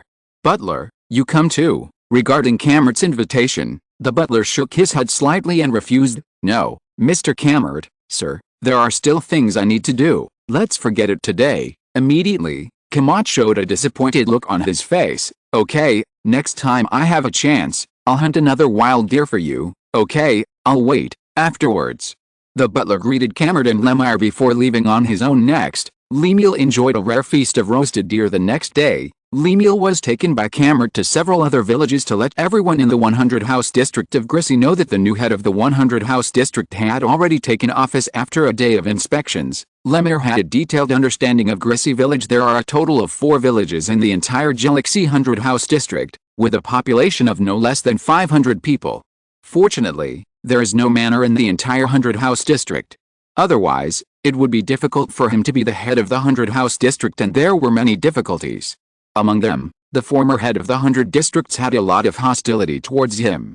More importantly, his family was the largest squire in Galaxy village, owned the most land, and had great influence. The second point is that he has not yet figured out the specific intentions of the 4 village chiefs. Without the help of these 4 people, it would be wishful thinking to successfully seize power. Therefore, for the past few days, Lemuel has been staying in the newly built mayor's residence in Grissy village, thinking hard about breaking the situation. On this day, Lemire couldn't hold back any longer. He was going to do a big thing, the big thing he did in London: register household chem in Chapter 293 brainwashing bonuses. It wasn't just Lemire, but the 284 young talents from London scattered in the 6 counties of East England started to face the most important battle of their official career, one by one with full energy. Today's weather is as gloomy as ever, the sky's dark and the clouds are dense. Needless to say, a shower is inevitable. However, according to general estimates, after the rain, the weather is likely to turn cloudy, or even sunny. The weather in England, who knows? As the King of England, Edward has always been able to do things beyond his control. For example, when he was sleeping soundly today, the little maid Lucy shook his shoulders in a delicate voice. In less than a minute, Edward was woken up, and he had no reason to blame her. After all, it was what he asked for today. In his arrangement, there are important things that need to be done, very important. Therefore, Edward was patient and stood up straight, rubbing his sleepy eyes all the time, while being served by Lucy and several maids. He was dressed in a short while. "What time is it?" Edward asked listlessly. "Your Majesty, it's about 6 o'clock, and I don't know the details." Lucy bared her head and continued to arrange the clothes, collars and corners for him. "These are the key areas, and there should be no wrinkles." Lucy helped Edward tidy up his clothes carefully, and smiled sweetly in her heart. "I really want to continue like this forever." So, after Edward finished his breakfast, it was just after 6 o'clock. As a result, the weather outside was like night, and the line of sight was extremely narrow. However, Our Majesty the King, dressed in a graceful, mature and charming way, sat in the luxurious royal carriage together with his personal maids Lucy and Luna. Under his escort, he left the city of London. To be honest, ever since Luna was entrusted with an important position, she has been busy with the affairs of the royal family. Not only did she get less time with Edward, but she also got less time with her younger sister Lucy. Therefore, after Edward boarded the carriage calmly, he sat in the center by himself, while Lucy and Luna sat on both sides, each holding his arm. Edward had an awkward look on his face as his arm was stuck in the silkiness and he wanted to pull it back from time to time, but the 2 girls firmly hugged his arms even tighter, so Edward could only chuckle inwardly, accepting this fact reluctantly on his face. Thanks to Edward's instigation, the craftsmen of the royal family were quickly prompted to make the spring by hand, and the royal carriage was installed immediately. So, Our Majesty the King has bid farewell to motion sickness and butt bumping safely, and can finally play happily. Therefore, Edward sat in the carriage as motionless as a mountain, kept a calm face, pricked up his ears, and listened to the conversation of the two girls. Lucy, haven't seen you for a few days, how are you doing, as an elder sister? Lucy looked at her younger sister Lucy, who looked mischievous from time to time, and asked gently, Sister, it's nothing, it's just that I haven't seen my sister for several days, I miss you a little. As she said that, Lucy showed a darling voice and said coquettishly, It's just, you are acting like a baby. Why are you shaking my arms left and right? Don't you know it's dangerous? Edward on the side was going to be a melon-eating crowd, but who knew that he would be affected by Chiayu feeling the tenderness of those two little apples, rubbing left and right, and doing gymnastics. Edward suddenly became distracted, and the little brother between his legs was about to raise a red flag. Seeing this, Edward hurriedly folded his legs to hide his embarrassment. Luna on the side just glanced at it lightly, and then began to talk to Lucy. For His Majesty the King, you have to be careful. The weather in London has been hot and cold recently. Don't let His Majesty catch a cold. I know, I have been wary of this weather for a long time, and I have prepared for it long ago.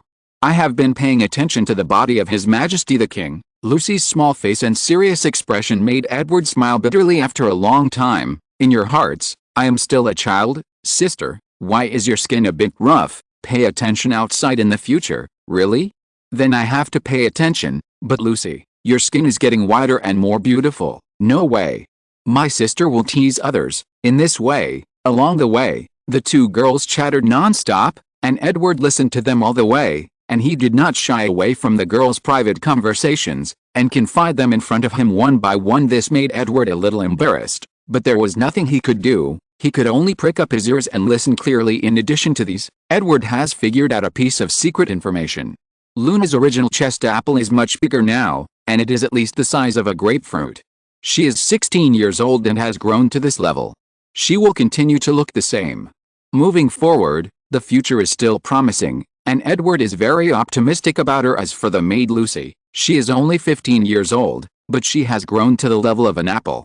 In Edward's opinion, her development potential is not great. However, her face has always maintained a young and tender appearance.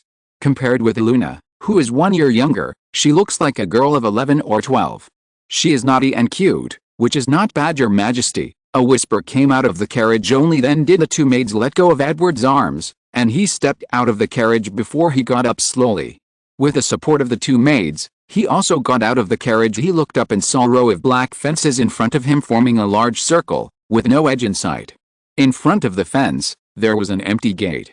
Beside the gate, stood 4 13 or 14-year-old boys. Holding the spear stood motionless, like a young tree, unwavering, and the moment he came down, one of the guards ran out and rode into the manor. Except for the 300 acres of arable land, this 1,000-acre manor was arranged as a place for the orphans in the orphan camp to live and study. The entire orphan camp currently accommodates more than 5,000 orphans. According to Edward's arrangement, children from 0 to 4 years old are the time to have fun and play, and it can also be said to be the time to know the world, and learning is not for them from the age of 6 to 10. It is time to learn English, Latin, mathematics, and even history and geography, which they need to learn to recite when you are over 10 years old. You have to learn and train while riding, horseback riding, archery, driving, arithmetic, etiquette, and even French and other minority languages. In this way, from the age of 10 to the age of 16. The difficulty of learning and training increases every year.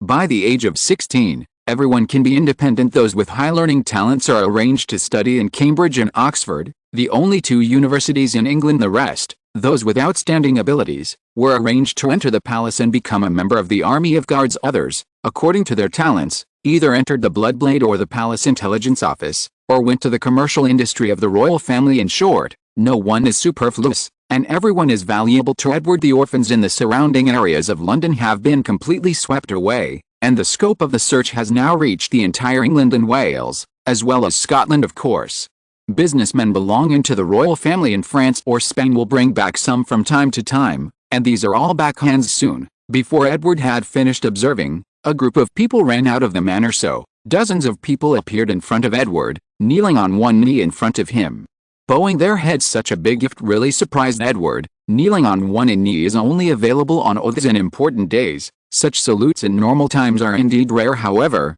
this just shows that this group of people is very good at brainwashing.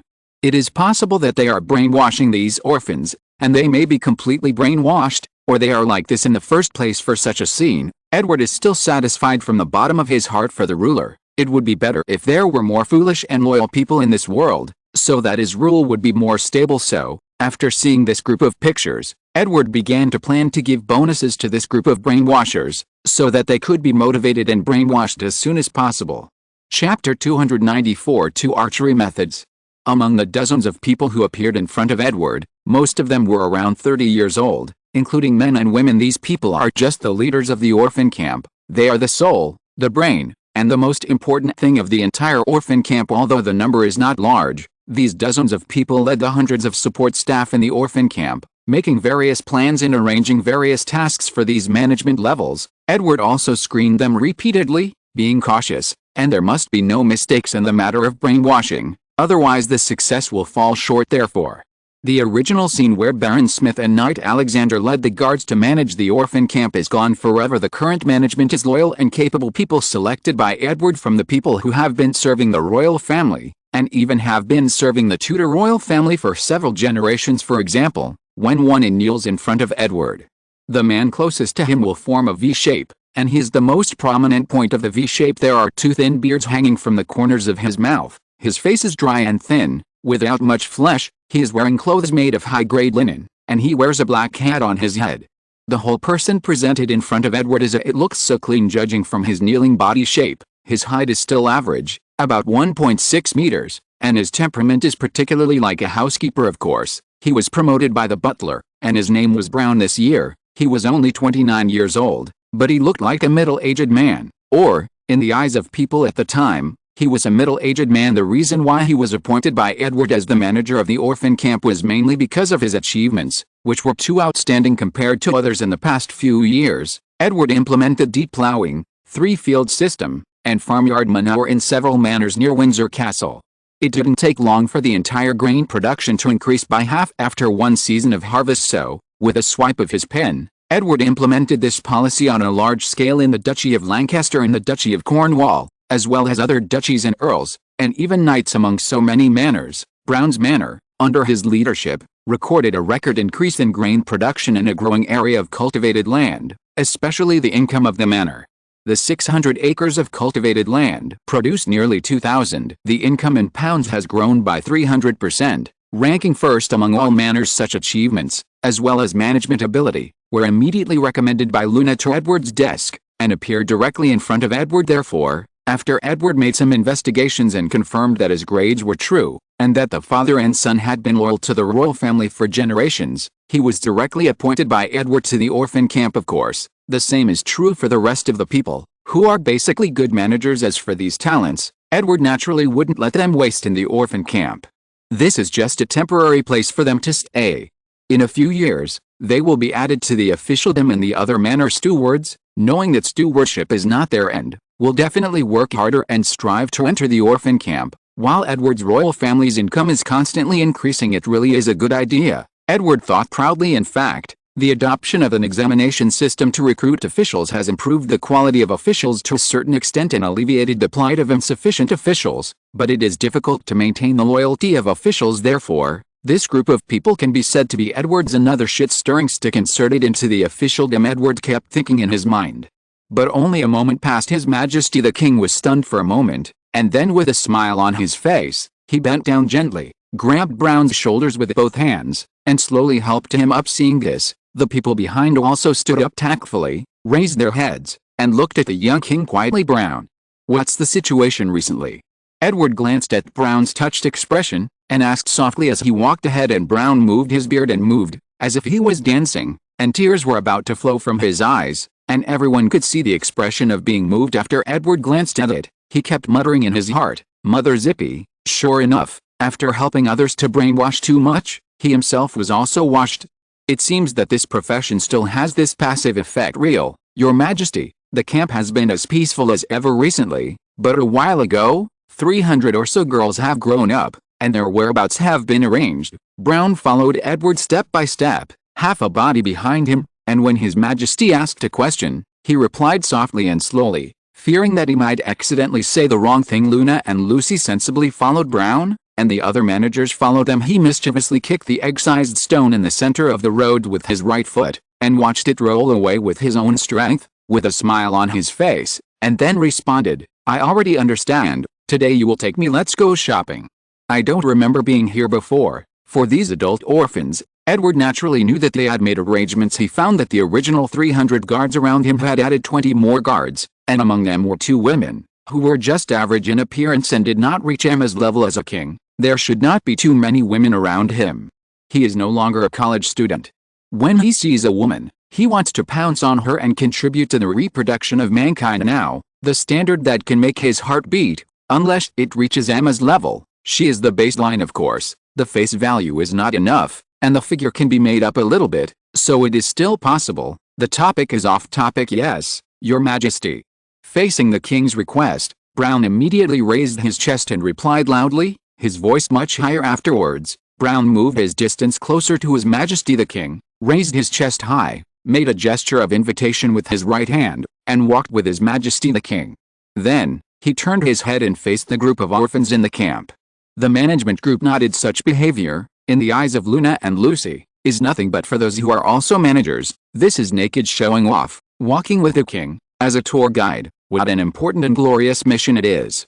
He just let him go, which made everyone psychologically unbalanced. Brown walked ahead excitedly, unaware that he was hated by his colleagues. If Edward knew, I'm afraid he would give these people even more bonuses. Following Brown's gesture, Edward walked into the manor. As soon as he entered, Edward found that on the green grass, a group of teenagers and girls were practicing archery. A group of 10 people, with 10 targets in front of them. The boys and girls pulled the recurved bows in their hands seriously, with iron fingers on their thumbs, and shot when they drew the bowstring. This Eastern style of bow and arrow and shooting made the following guards' eyes widen, but Brown and the others were not surprised.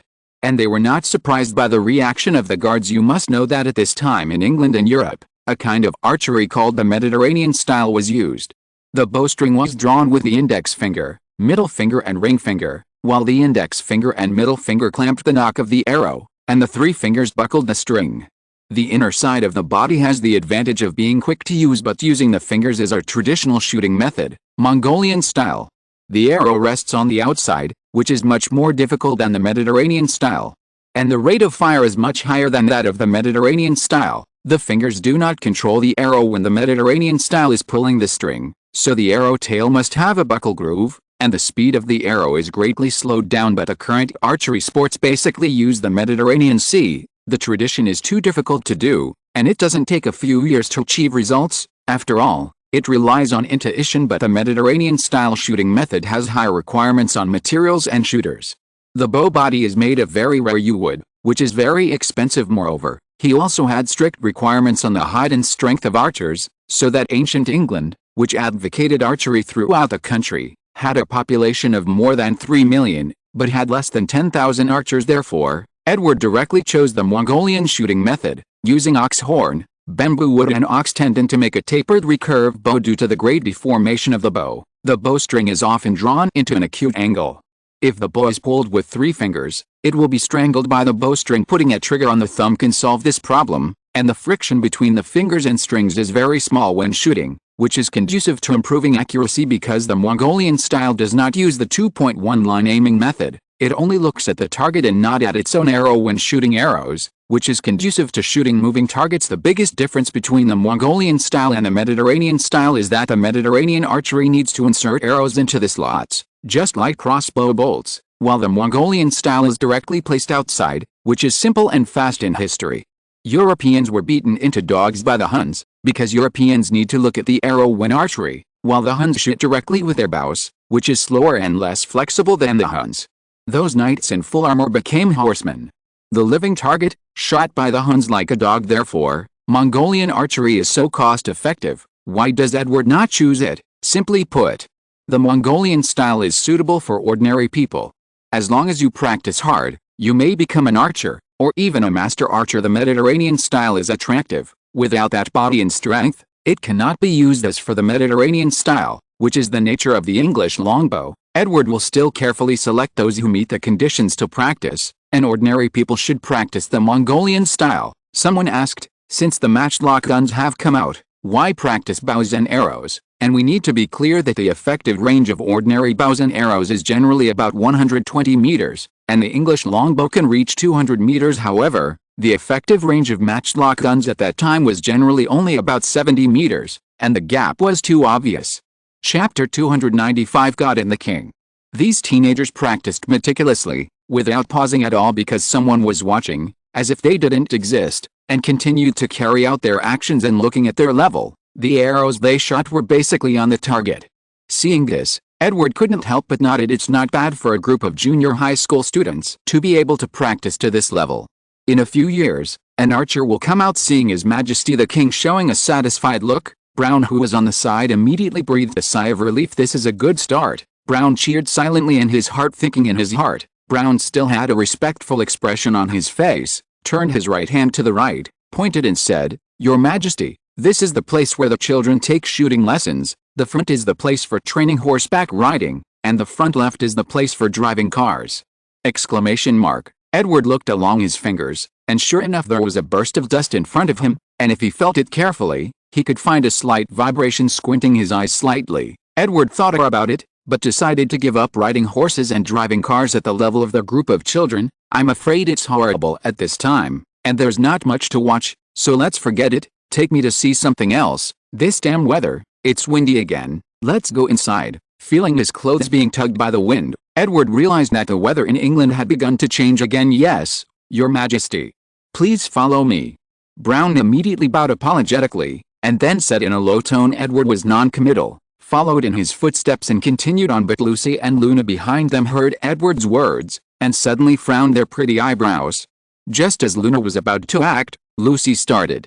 She whispered an order to the guards, following her soon. The guard walked back with soft footsteps, holding a purple cloak in his hand. Lucy took it smoothly, walked forward 3 steps at a time, gently draped it on Edward's body, and helped him tie the knot with a low eyebrow. When Edward saw the cloak in Lucy's hand, he stopped consciously and let the little maid dictate. He knew that no matter how much he said, Lucy would not listen and would not give up. His body was weak from the very beginning, even after years of organized and conditional exercise, as well as supplements, but so far, his body is still about the same as that of an ordinary person, without any benefits of a time traveler. However, even though his body improved, Lucy and Luna still took good care of his body as usual. After tying the knot for him, Lucy stepped back gracefully. Only then did Edward continue to walk under Brown's guidance. Edward came to a row of local folk cottages with distinct Tudor colors. Generally speaking, the buildings of the Tudor period are complex in shape, and there are still 1 or 2 towers, which are pointed and tall.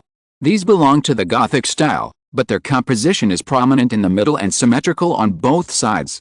The characteristics of the period. So the Tudor period architecture contains the characteristics of Gothic and Renaissance, and England is full of characteristics. What appeared in front of Edward were many half-timber or two-timbered houses, which were both spacious and luxurious, and because they were affordable, they were the favorite of well-to-do families and local gentry. Living environment. It does not use too many traditional building materials such as stone, but adds wood as a material. The interior and exterior walls of this kind of house are all made of wooden frames, and between the frames, bricks or plaster are filled, which forms a strong contrast with the dark-colored wood and light-colored walls. This strong color makes the house stand out. A different kind of beauty. The palaces of the royal family are basically in the early period of Henry VIII, or have a history of hundreds of years. Our Majesty the King really rarely sees such houses with Gothic and Renaissance characteristics. So, Edward looked up and down, and slowed down, admiring as he walked. Before approaching the house, Edward heard the voices of immature children. This is the place where children aged 4 to 10 study. Edward was indifferent to Brown's gesture to invite him in, and stopped at the door, leaning sideways, listening and observing carefully. In a room of about 100 square meters, there are about 50 or 60 orphans aged 4 to 10, both male and female, sitting on long benches, with their hands on the long table, their faces snot and saliva overflowing, but all with a serious look. Among them, a young man in his 20s on the high platform luxuriously held a thick Bible in his hand, reading it aloud word by word, and explaining it from time to time. Of course, when encountering important passages, they have to be written on the black wooden board on the wall, with a round pen made of lime, and write carefully. For this moment, Edward felt a sense of familiarity in his heart.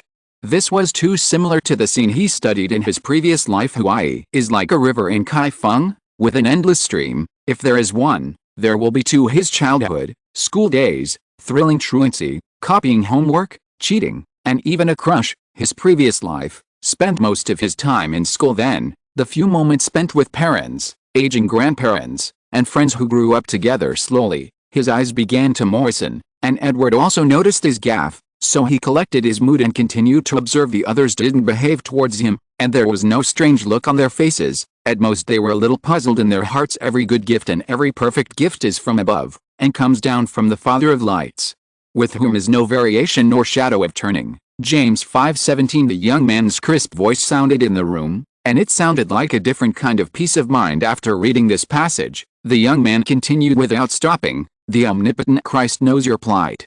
So, under the guise of His Majesty's hand, you can enjoy such a comfortable life, and why is it His Majesty the King and not someone else? This is precisely because His Majesty the King, He's God's agent in the world, the hand of God, executing the rewards, punishments and sins of the world for Christ. Therefore, we should always have a feeling of gratitude in our hearts, not only to thank the omnipotent and omniscient Lord, but also to thank the hand of God, the agent of the world, His Majesty Edward, who followed in the footsteps of Christ and made people. The world is full of love and justice. Serving Him is the most effective way for us to thank the Lord. Amen." Finally, the young man lowered his head and crossed himself reverently. Amen. Under the stage, the young children of decades also put on a serious face, followed him neatly with immature voices, and prayed together. When Edward heard this, the corners of his mouth curled up slightly. Only then did he have an intuitive understanding of the brainwashing of the orphan camp. Associating the Bible with him is simply the most effective match in this era. Edward said that he is very satisfied. He left lightly, and looked at several other classrooms, and found that the scenes were similar, and the brainwashing skills were indeed profound. And Edward found out that in this orphan camp, the first portrait on the wall is God, and the second is him. This flattery made him feel very comfortable. Chapter 296. Competition. Following Brown's footsteps, Edward's group followed slowly. Of course, only a few guards followed, and too many people could easily attract attention. The next thing is the nursery room, from birth to 4 years old, crying, making noise, and running around. The whole nursery room looks extraordinarily scary. Originally planning to interact with those cute babies, Edward caught a glimpse of such a scene from outside the gate, and Edward chose to escape directly. Of course, he also hates the picture of feces and urine flying together. This smell is too impressive to this day. I still remember the scene when my nephew was 8 or 9 months old. To tease him, he sprayed Edward with the yellow object, and sprinkled a column of white potion by the way. This kind of taste makes people feel forever will not forget. And next, the etiquette class, a group of young and delicate girls, under the guidance of the stern-faced mother, learned step-by-step court etiquette and etiquette between nobles. In the words of the nanny, they are different from the previous batches. They will enter the palace later and serve as maids in the palace. They are all aristocrats, so how can they do it without a little etiquette? Isn't this embarrassing, His Majesty the King? Therefore, this group of little girls can only accept this grueling etiquette lesson silently. I don't know whether it's because Edward's vision is high, or the quality of this issue is not good. He looked at it a few times, but he still didn't find a girl who can compare with Emma, which made Edward shake his head. The Lucy sisters behind him naturally didn't know the reason why he shook his head, but Brown on the side saw it clearly, blinked his eyelids, flashed his energy, and silently made up his mind. As for the boys, apart from some social interests and communication etiquette between nobles, what they have to learn is not complicated. As for the other courses, Edward also took a cursory look at them. All in all, the inspection was relatively complete. Then, the young king praised them and expressed his appreciation for the level of the management of the orphan camp. Finally, he also made it clear that this kind of behavior of loyalty to the king is worth learning and commending. People who are loyal to the king should have them deserved treatment. As a result, Our Majesty the King, with a stroke of a pen, added £2 to everyone's wages. What? It's too stingy? Let's put it another way. On average, everyone's salary increases by 40%. Sitting in the carriage, Edward got into the carriage reservedly, without turning his head, let alone waving his hands. However, Brown and the others were not so courageous. Unlike when they came, they just bent down at 90 degrees, and did not lift their bent waist until the king's carriage disappeared. Brown, you are really blessed to be able to walk with His Majesty the King. This is a very rare and precious experience. When the king's carriage drove away and there was no shadow to be seen, many colleagues who followed Brown said enviously, and everyone knew the sourness in their tone. In fact, everyone was sour in their hearts, and they all had a tacit attitude towards this obvious run-on words, and they all stared at Brown, waiting for his statement. Facing such a threatening scene, Brown took a few steps back, and then cheered up, with a flattering smile on his face. "Everyone, it's against the rules for you to go out together. I'll invite you all to have a drink in the tavern after a while, okay?" Brown knew the times well. He knew he was outnumbered and could only surrender. "It's very good, Brown, I forgive you. I'm afraid one glass is not enough." Amidst the discussion among the crowd, Brown breathed a sigh of relief. The carriage was driving steadily and slowly on the weedy road. Our Majesty the King was held in the arms of two young girls as he was when he came here, and sat firmly in the middle, enduring the unspeakable torture. The orphan camp was not close to London, and it took about 4 hours for the horse-drawn carriage to arrive. If the inspection time was added, by the time he returned, it was already dusk. In this regard, Edward did nothing to pretend to be aggressive, and hurried on the road overnight. You must know that although the price of food in England has skyrocketed, it is not only because of the increase in population, but also because of the large-scale reduction of cultivated land, which has been converted into pastures. The population is basically still hoarding in residential areas, and the wild is a timid term, and we need to know, if there are more sheep, will there be fewer wolves? Therefore, in England in the 16th century, don't try to drive at night. The green lanterns on the road will make you want to slap yourself. Two big mouths. The carriage was driven purposefully on the flat grass, along the direction of the sun setting. With the afterglow of the setting sun, the carriage and the earth began to merge into one color, and the afterglow of the setting sun was also stained on the horse's shiny black mane, and it was connected with the horse's indomitable momentum. It seemed that this groom was an exceptionally handsome horse. Lifting the curtain, Edward and the two girls stared blankly at the sun that was the size of a wheel in the sky. It was so red that a blue sky was soaked into red and pale yellow in such an atmosphere. Edward and others came to a manor, or a vacation spot as mentioned earlier. The kings of England like to wander around, and they spend only a handful of time in London every year, and here is a vacation spot since it was treated as a king's vacation. This 1,000-acre manor only had a pitiful 100 or so acres of arable land. As for the holiday manor, there are not many other things, but there are many rooms. There is no problem for more than 100 people to live in due to the preparations in advance. Edward can live overnight without cleaning or anything else. Nothing happened overnight, of course. It was hard to get out, and Edward didn't want to go back so soon. So, the next day, Edward changed out of the cumbersome finery and put on a tight brocade jacket with a strong white horse under his crotch. He was holding an oriental recurved compound bow in his hand, that is, a horn bow. If the bowstring was fully drawn, it would require a pulling force of about 15 caddies. According to ancient sayings, it was a 5-double bow. Although the white horse under his crotch was not as majestic as Arthur, it was much better than ordinary horses. Edward rode a horse with a confident look. Two pretty girls were also dressed in red and green, riding beautifully on the horse, following him from a distance. The two sisters talked from time to time, and it seemed that they were not here for hunting, but for vacation. Although the girls were talking, they glanced at Edward from time to time, chirping and laughing. It seemed that they were in a good mood. To say that the happiest thing was the more than 100 guards following Edward. Poor them, possessing dragon-slaying skills, have been aggrieved by Edward's side all day long, either patrolling or patrolling, and they can only watch pitifully as the brothers who entered the guards fight and make meritorious deeds. Their eyes are full of envy stared out. What is even more frustrating is that there is not even a single assassin, and the guards have no chance to perform meritorious service. And if you didn't show it, how could His Majesty the King notice you? Without paying attention to you, how can you get promoted and raise your salary, become a noble master, marry a noble lady, and reach the pinnacle of life? And since it is hunting, there is a distinction between superior and inferior. Standing out from the crowd, and successfully approaching the eyes of His Majesty the King. Our Majesty the King is also very witty. Of course, he mainly wants to add some fun, otherwise how boring it would be. Therefore, the young king made a rule that from now on, gather at noon, and whoever kills the most prey will be rewarded. As a result, the young guards became active as if they had been injected with chicken blood. Their faces flushed, their hands and feet were constantly moving, and the word self-confidence was written in each and every one of their eyes. And the horses under their crotches seemed to sense their master's emotions, and their nostrils began to spray hot air, and the horseshoes kept paddling, as if they were ready to move. Chapter 297. Meeting a brown bear.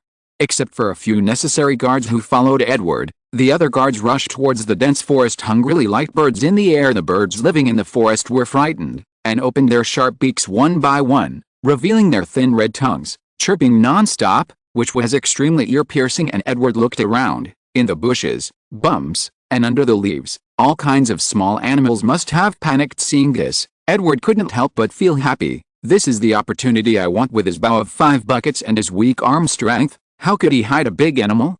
Even if it hits, it may not be able to shoot into their bodies, and it cannot be a fatal blow. What's more, if you go hunting big prey, what if you hurt the sisters Lucy and Luna who follow behind you? Life is the most important thing, and if it's catching rabbits, deer, etc., it's safe and enjoyable, and the 2 girls will be so happy that their faces will be covered with flowers. Why not do it? Of course, the reason announced to the outside world is of course the latter one.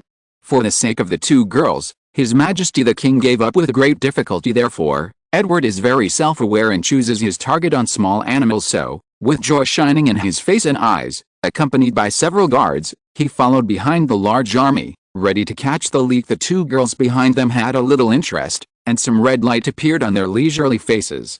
Obviously, hunting games like this are quite interesting. Edward drove the white horse under his crotch, and walked slowly into the forest along the footsteps of the large army under the trampling of hundreds of horses. The dense forest, which was originally a compact wooden wall with layers of trees, was broken by a big gap about 3 to 4 meters long, and dead branches and broken leaves were scattered all over the ground. Seeing the mess of the place, Edward quietly breathed a sigh of relief. He was much more at ease now. Who knows how many thorns there are in the forest? What to do if you accidentally scratch your face? It turns out that you are the smartest. Looking forward, in Edward's heart, the forest at this time is like a girl whose skirt has been torn, without a trace of resistance, and can only let him abuse to his heart's content with a light pinch of his legs. The horse under his crotch had been trained anyway, and immediately raised its snow-white hooves and took a big step forward. Several young guards behind him glanced at each other and followed him slowly without saying a word. Even though it has been walked by someone, it is still difficult to walk in the forest, and the original speed can only be slowed down, and Edward will not forget his real purpose. Hunting, the young king clamped the white horse's thick belly between his legs, and fixed his body gently on the horse's back. He held a horn bow in his left hand, and gently pulled a bowstring with his right hand, staring at his big blue eyes. Carefully observe around, afraid to miss a prey. It's a pity that things are often thought of beautifully, but in fact they are very touching. Even though he watched carefully, and even took some out of the way paths, the prey was still missing, and sometimes he managed to meet a few rabbits. How could he shoot them with his rubbish skills? Therefore, Edward was in the front. Without raising his head, he knew that the 2 guards behind him were smiling unsurely in their hearts, and their faces must also be very hard. Seeing this situation, the young king was quite distraught. His face no longer had the original confident expression. Frowning, Edward thought to himself, in half an hour, if I really can't catch a prey, I will give up. And at most I will be laughed at under the pressure of being ridiculed. Our Majesty the King found another remote path, no longer caring about the thorny thorns all over his body, and rushed straight in. The 2 guards behind him didn't care about being surprised. Quickly took the reins of the horse and followed, fearing that the king would leave their side. Sure enough, after entering this relatively remote path, some small animals really increased a lot, and several gray rabbits appeared in Edward's eyes. This couldn't help but make Edward full of confidence, and the horse under his crotch seemed to feel his mood, and the speed under his feet was a little faster. Although the road was a bit difficult to walk, it was not bad. After bending down to avoid a branch, I felt more and more relaxed, but following the 2 guards closely behind them was unspeakable, and the narrow path caused them both to suffer a lot. No, Edward looked back, and there were already several bloodstains on the foreheads and cheeks of the 2 of them. Edward still walked forward regardless, but, slowly, Edward found that there were fewer and fewer animals in front of his eyes, and the forest became more and more quiet, and even the calls of the birds on the tree branches also weakened a lot as a result. Edward lightly reined in the rein, and the horse under his crotch stopped. The 2 young guards behind them also stopped with doubts on their faces. Your Majesty, a guard walked up to Edward, lowered his head, and asked softly, didn't you notice? The forest is getting quieter and quieter. This is very abnormal. Let's go back to where we are. Edward raised his hand, glanced vigilantly at the quiet bushes ahead, raised his hand, and said in a deep voice, yes, Your Majesty. Although the guard didn't understand, he immediately agreed and followed Edward, turning his horse's head. Although Edward's body began to turn around, his eyes were fixed on him tightly, not daring to relax in the slightest. After reading novels for so many years, isn't it always like this before the big boss comes out? In comprehension and fantasy, in the forest, the ones known as big bosses are nothing more than tigers and bears. In the cold climate of England, where the trees are lush and sparsely populated, spring is here, and the brown bears who have been hungry for a winter have come to the time. So the big black bear appeared, and what can be most reflected is the guards of the palace. They all wear tall bearskin hats and red jackets, which look very comical in modern times. The British Royal Guards still maintain the Tudor costumes, and the brown bear fur hats on their heads have been passed down from generation to generation due to the concern of protecting animals. It is more difficult than it is now up. Sure enough, Edward's body hadn't turned around yet. Looking from a distance, a big brown bear with a thinner head and body than usual, and a smaller brown bear waddled over it, raised its head, looked at Edward and the others with both eyes, and seemed to be taken aback for a moment. Obviously, it hadn't thought that there would be humans appearing at this time, or it didn't know the four-legged, two-headed creatures in front of it. What is a creature? I saw its head stretched, shaking its head, and its steps hesitated, but before Edward and the others saw the specific size of the bear clearly, they seemed to have lost their souls. The three of them quickly speeded up, turned around, hit the horsewhip, and the horse under the crotch immediately speeded up, swaying spread forelegs and start running, and the brown bear glanced at the three people who were getting further and further away, tilted its head, and finally reacted, and hurriedly chased them with four thighs. After chasing, the brown bear seemed to feel that it was always chasing, unable to show its majesty, and then opened its mouth and roared,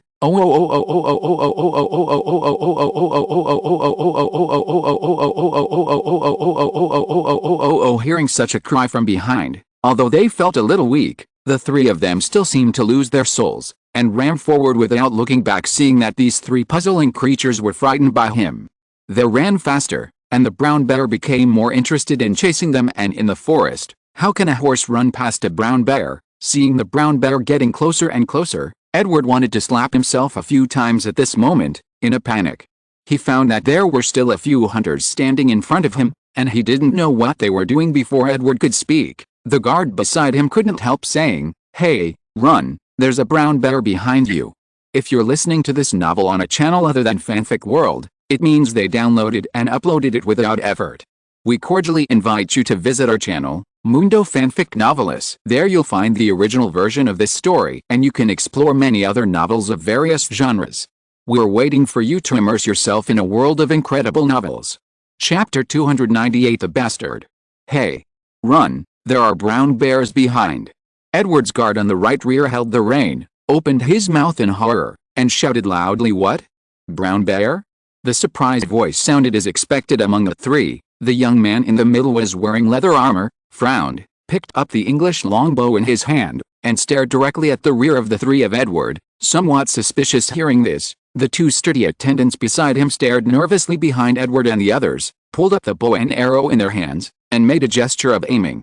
They didn't know whether they were looking for the brown bear or aimed at the three of Edward. Seeing this, the three of Edward controlled the horses and stopped slowly. The two guards around him also raised their bows and arrows to shoot, and Edward stared at the front with a serious face. The three of them acquiesced in the actions of the guard, seeing the handsome face of this man in a short hunting suit, surrounded by two strong-looking attendants who might be the sons of aristocrats, and seeing their vigilant posture, Edward thought for a while. Reminded softly, helplessly, "Sir, there is a huge brown bear behind. The situation is very urgent." Edward looked at the three people with vigilant faces in front of him, and then thought about the brown bear chasing behind him. For a moment, he felt a pain in his head looking at the three Edwards who were slowly approaching. The handsome man in the middle glanced at Edward, took a closer look at the tights made of high-grade silk and satin on his body, and then nodded to the two strong attendants beside him.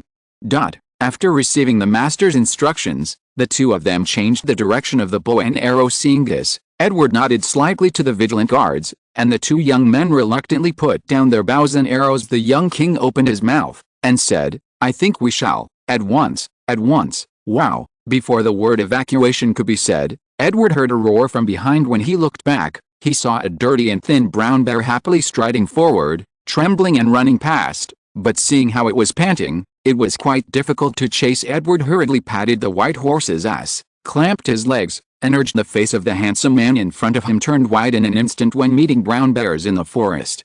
Especially during the spring period, the brown bears that have hibernated for the whole winter are hungry. If you don't leave a few people behind, you will not be able to get over this hurdle. The man acted immediately. The mount under his crotch turned at a very fast speed, and the two attendants did the same, running forward in one go. Seeing this, Edward ignored the brown bear behind him, and couldn't help admiring from the bottom of his heart The old driver is awesome. Bracing themselves up, Edward and the others immediately thought of the consequences of being behind on their own side, and understood the man's plan. After sighing sinisterly, they hurriedly chased after them, fearing that they would become the rations of brown bears, so they made backs. Let them succeed. Thinking about it, Edward and the others speeded up a bit, and soon came behind the man in front. As for overtaking, in this narrow area, forget it. Seeing the young man and his two attendants following closely behind him, even though he had a good self-cultivation, John still had the urge to scold his mother. God knows, on this sunny day, after finally going out to hunt and relax, who knew that he suddenly met a noble boy and his two attendants, and was told that the brown bear was coming. So, I had no choice but to run in a hurry, being chased into panic. Is today my unlucky day? Thinking of this, John's face became more and more bitter. However, in the forest, how can a horse outrun a brown bear?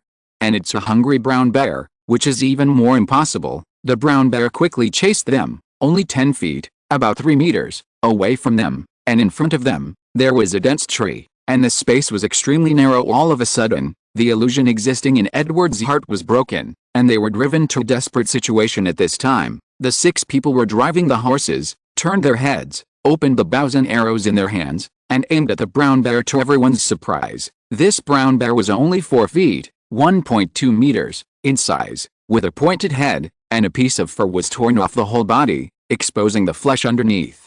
Big and small, the whole person looked stupid, so there is no threat at all. But Edward and the others were still afraid. To rest assured, they raised their bows and arrows, and the horse walked slowly a few steps, pressing tightly. Seeing that the 4-legged monster in front of him was not afraid of him anymore, the brown bear couldn't figure it out for a while, so he opened his mouth wide and roared like before, AWW, but this feeble cry did not scare Edward at all, but made Edward feel a little bit cute, feeling that this group of monsters that he had never seen before was not afraid of him. The brown bear felt that his status in the forest was threatened, so, enduring physical fatigue, it widened its eyes, opened its mouth wide, showing some sharp teeth, and continued to show its strength. Wow, why didn't there be any response?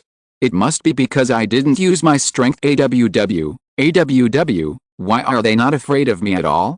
Could it be that they deliberately induced me to come over and prepare to ambush me? Thinking of this, the brown bear immediately sounded his mother's instruction, and retreated a little wretchedly, waiting for an opportunity to escape from this group of terrifying creatures. And seeing this stupid bear was about to run away, how could Edward, who had been chased for a while, let it go, letting go of a brown bear that had been chasing him for a long way? Therefore, when the man beside him, who seemed to be a son of a nobleman, breathed a sigh of relief, Edward suddenly steered the horse forward a few steps, picked up the bow and arrow in his hand, and prepared to shoot him, looking at the bright, glowing arrow in front of him. Even if he didn't understand what it was, the feeling of threatening his life would not be bad. Therefore, the brown bear turned its head without hesitation, and quickly took steps on its 4 legs. Edward was stunned for a moment, but he chased after him without hesitation. The 2 guards also followed the king without hesitation. His Majesty's life is the most important thing. John on the side was stunned for a while at this scene, and then he chased after him dumbfounded. He couldn't swallow this breath very much, and it would be great to get revenge. Edward looked at the fleeing brown bear with his head in his arms, and he was in a great mood. In this way, you chased me. Edward chased more happily, but the brown bear running in front ran around, swipe left, swipe right. The speed is very fast, chasing, running, chasing, running, and on. But at this moment, the stupid bear in front just lowered its head and ran around, not seeing a huge tree in front of it, with a waist circumference of at least 10 feet, but the stupid bear bumped into it without a doubt, and the whole bear was dizzy lying on the ground. He couldn't stop howling in a low voice. It seemed that it really hurt. Edward watched gloatingly, and after waiting for a while, he found that the stupid bear was still lying there howling, even crying. After a while, Edward pointed to the stupid bear on the ground, and said to the 2 guards watching the fun together, tie up this big stupid bear. This is my prey. Looking at this stupid bear, Edward's original anger was almost gone, and his original murderous intentions were gone. Captured a bear, and it was a live bear, and he lost his face. And John, who followed him, also kept tisk catching a brown bear. What a sight in the aristocratic circle. Sir, can you transfer this brown bear to me? John looked at Edward with some embarrassment. After all, it was really embarrassing to buy someone else's prey. It's impossible, my sir. Edward turned his head, looked at the handsome man in front of him, widened his blue eyes, and said seriously, okay. John said with some disappointment, but his eyes kept on the brown bear lying on the ground. However, sir, you can come to our party, which is a very grand open-air banquet. Edward changed his voice and invited him. Edward is still very interested in getting to know this noble boy with good courage and strategy. Of course, it's my honor.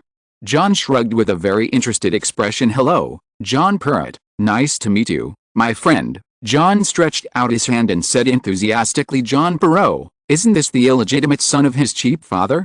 Chapter 299 Drop. Your pet bear has been accepted. John Perrott, the illegitimate son of Henry VIII and Mary Berkeley, was born in 1527.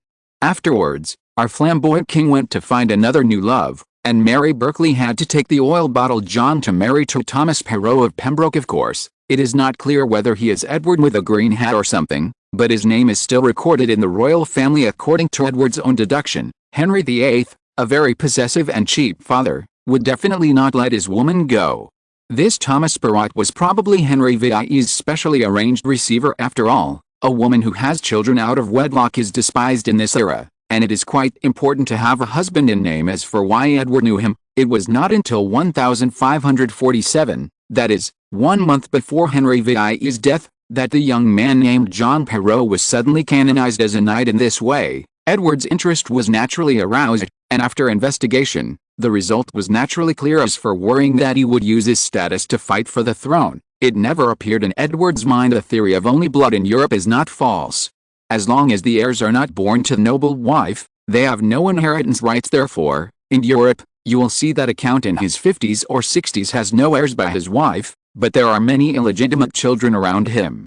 When he dies, he will still have no heirs, including the later Elizabeth I. She knew that her father had many illegitimate children, but she still passed the throne to James I of Scotland, the younger sister of Henry VIII and the descendant of the King of Scotland, and she did not dare to violate the tradition among the nobles. Therefore, this kind of threat is often not the same as that of the East, and it is close to none. On the contrary, this kind of illegitimate child, who is not threatening but has a blood relationship, is often the right-hand man that kings like to use. Seeing that John Perrott agreed, Edward nodded his head, and his eyes fell on the stupid bear lying on the ground, howling, and he got up. And the whole person was much happier. In fact, Edward did not know that this illegitimate son, during the Elizabethan period, was appointed as a senior official in the Irish province of Munster by Elizabeth I from 1570 to 1573, and returned to England after successfully suppressing the local rebellion in 1573. In 1584, he was appointed as the representative of the British king in Ireland, that is, the governor of Ireland, 1584 to 1588, and also established a colony for England in the southwest of Ireland, Munster. All these show that this illegitimate son is a very capable person, and his talent is beyond doubt. However, his personality is also flawed. In Tudor times, everything involved religion, so be prepared for bad luck. The illegitimate son, who had sympathy for persecuted Catholics in Ireland, also had plans to turn St. Patrick's Cathedral in Dublin into a university. The result aroused the dissatisfaction of Dublin Anglican Archbishop Adam Loftus,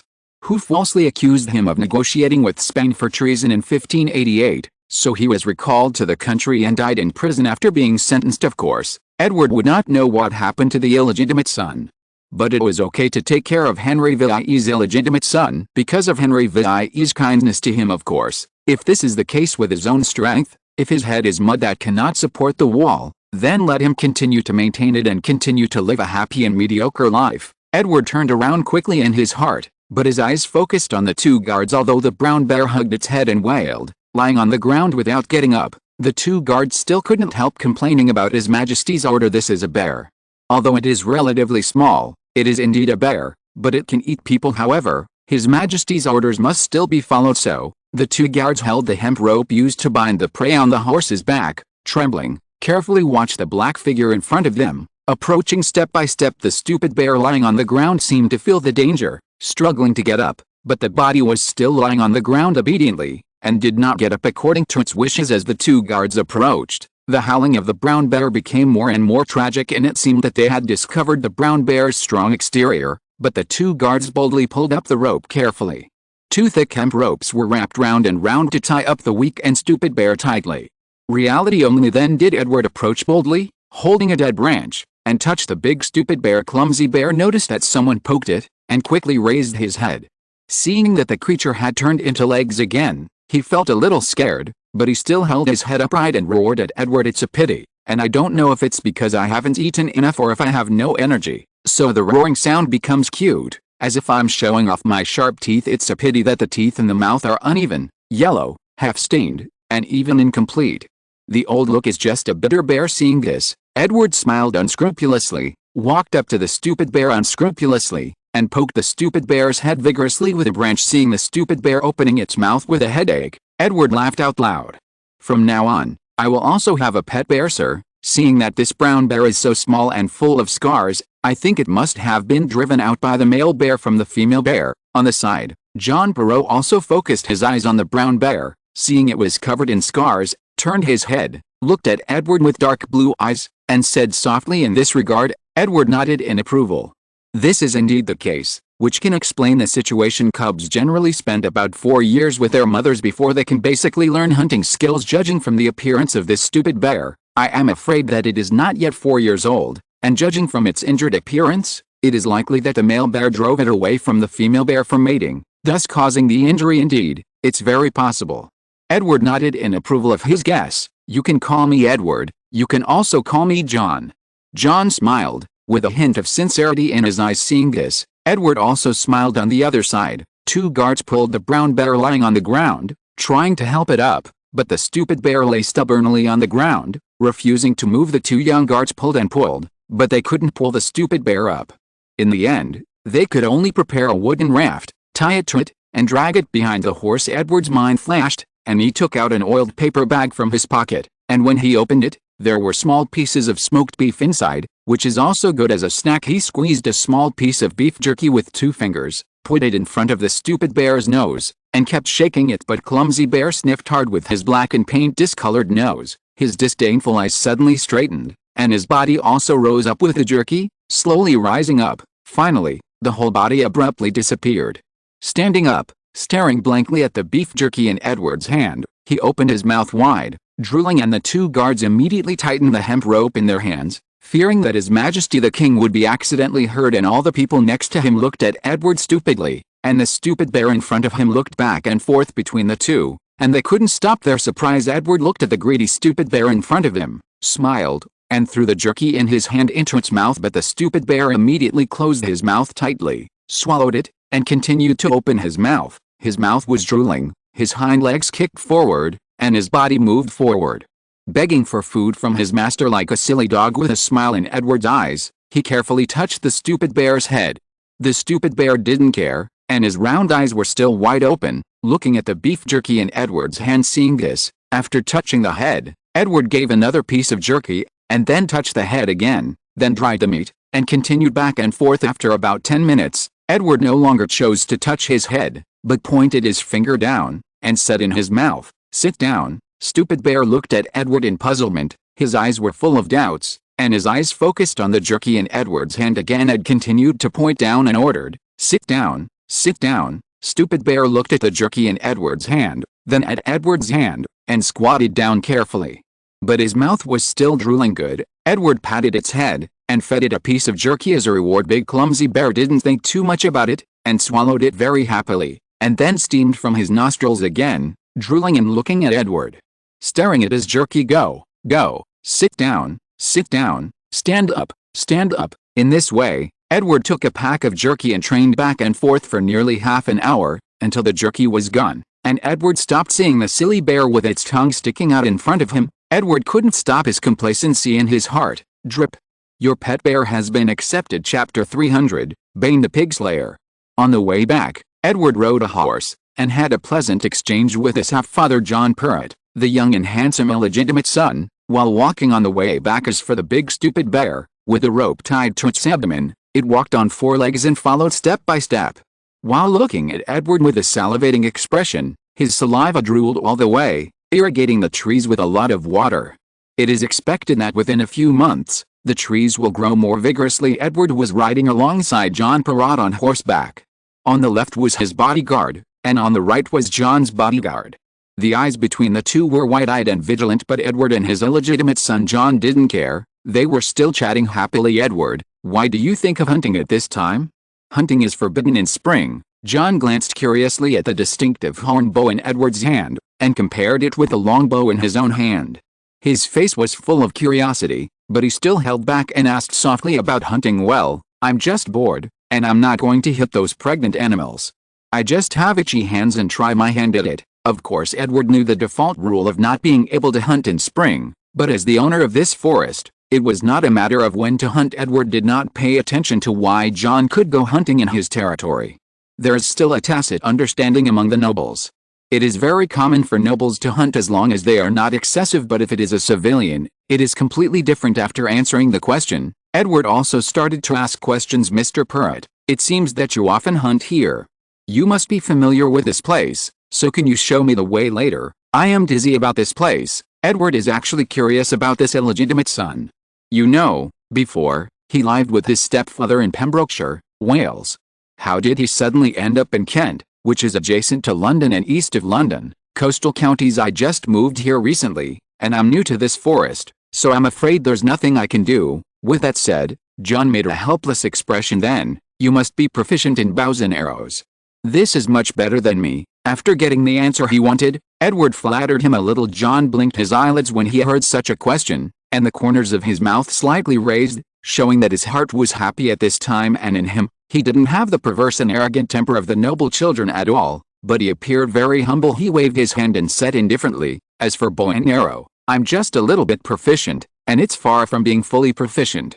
Compared with you, I just practiced a few more years. Edward smiled inwardly when he heard the words, your modesty is obviously not modest. It really left me speechless. He could only echo a few words softly and continue chatting, looking for the way to come. Edward took John Purrett for nearly half an hour, walking slowly all the way.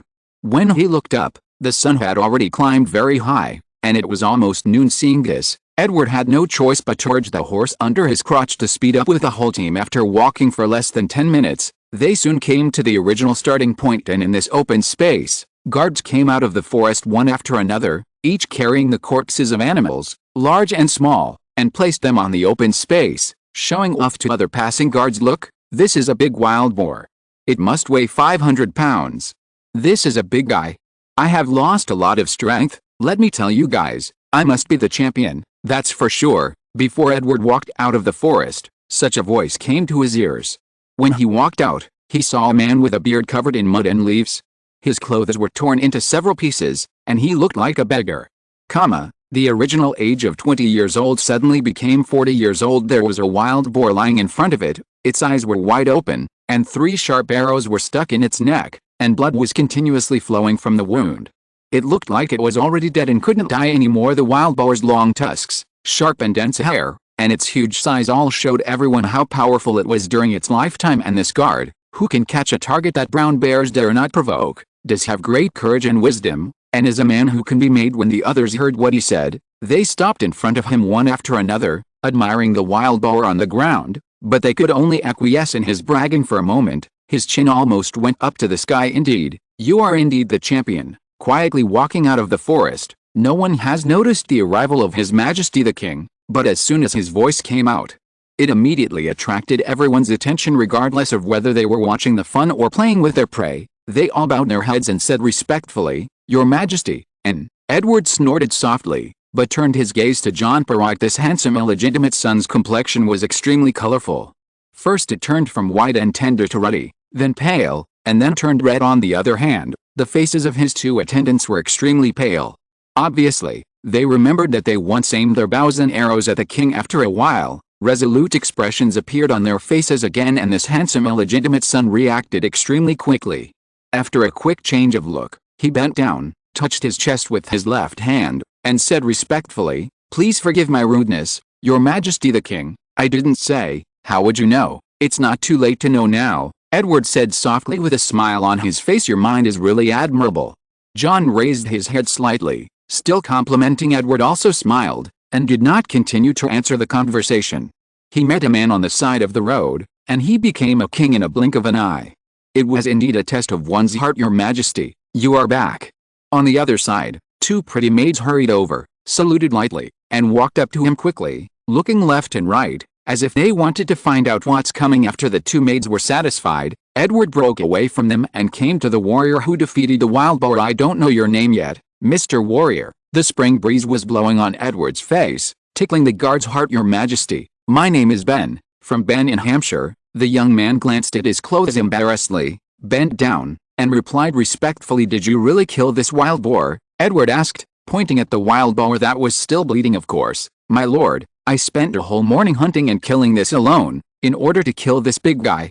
I have gone through untold hardships, thanks to the blessing." Last time, as he said that, it seemed that recalling the scene of hunting, Bane still had a look of fear on his face. "I think you can be called Bane the Pig Slayer." As he spoke, Edward couldn't help laughing. End of this chapter. Thank you very much for reaching the end. Don't forget to like. Looking for more exclusive content and immediate access? Subscribe to our Patreon. Remember, every like, subscription, or donation encourages us to continue. Thanks to everyone. See you in the next video.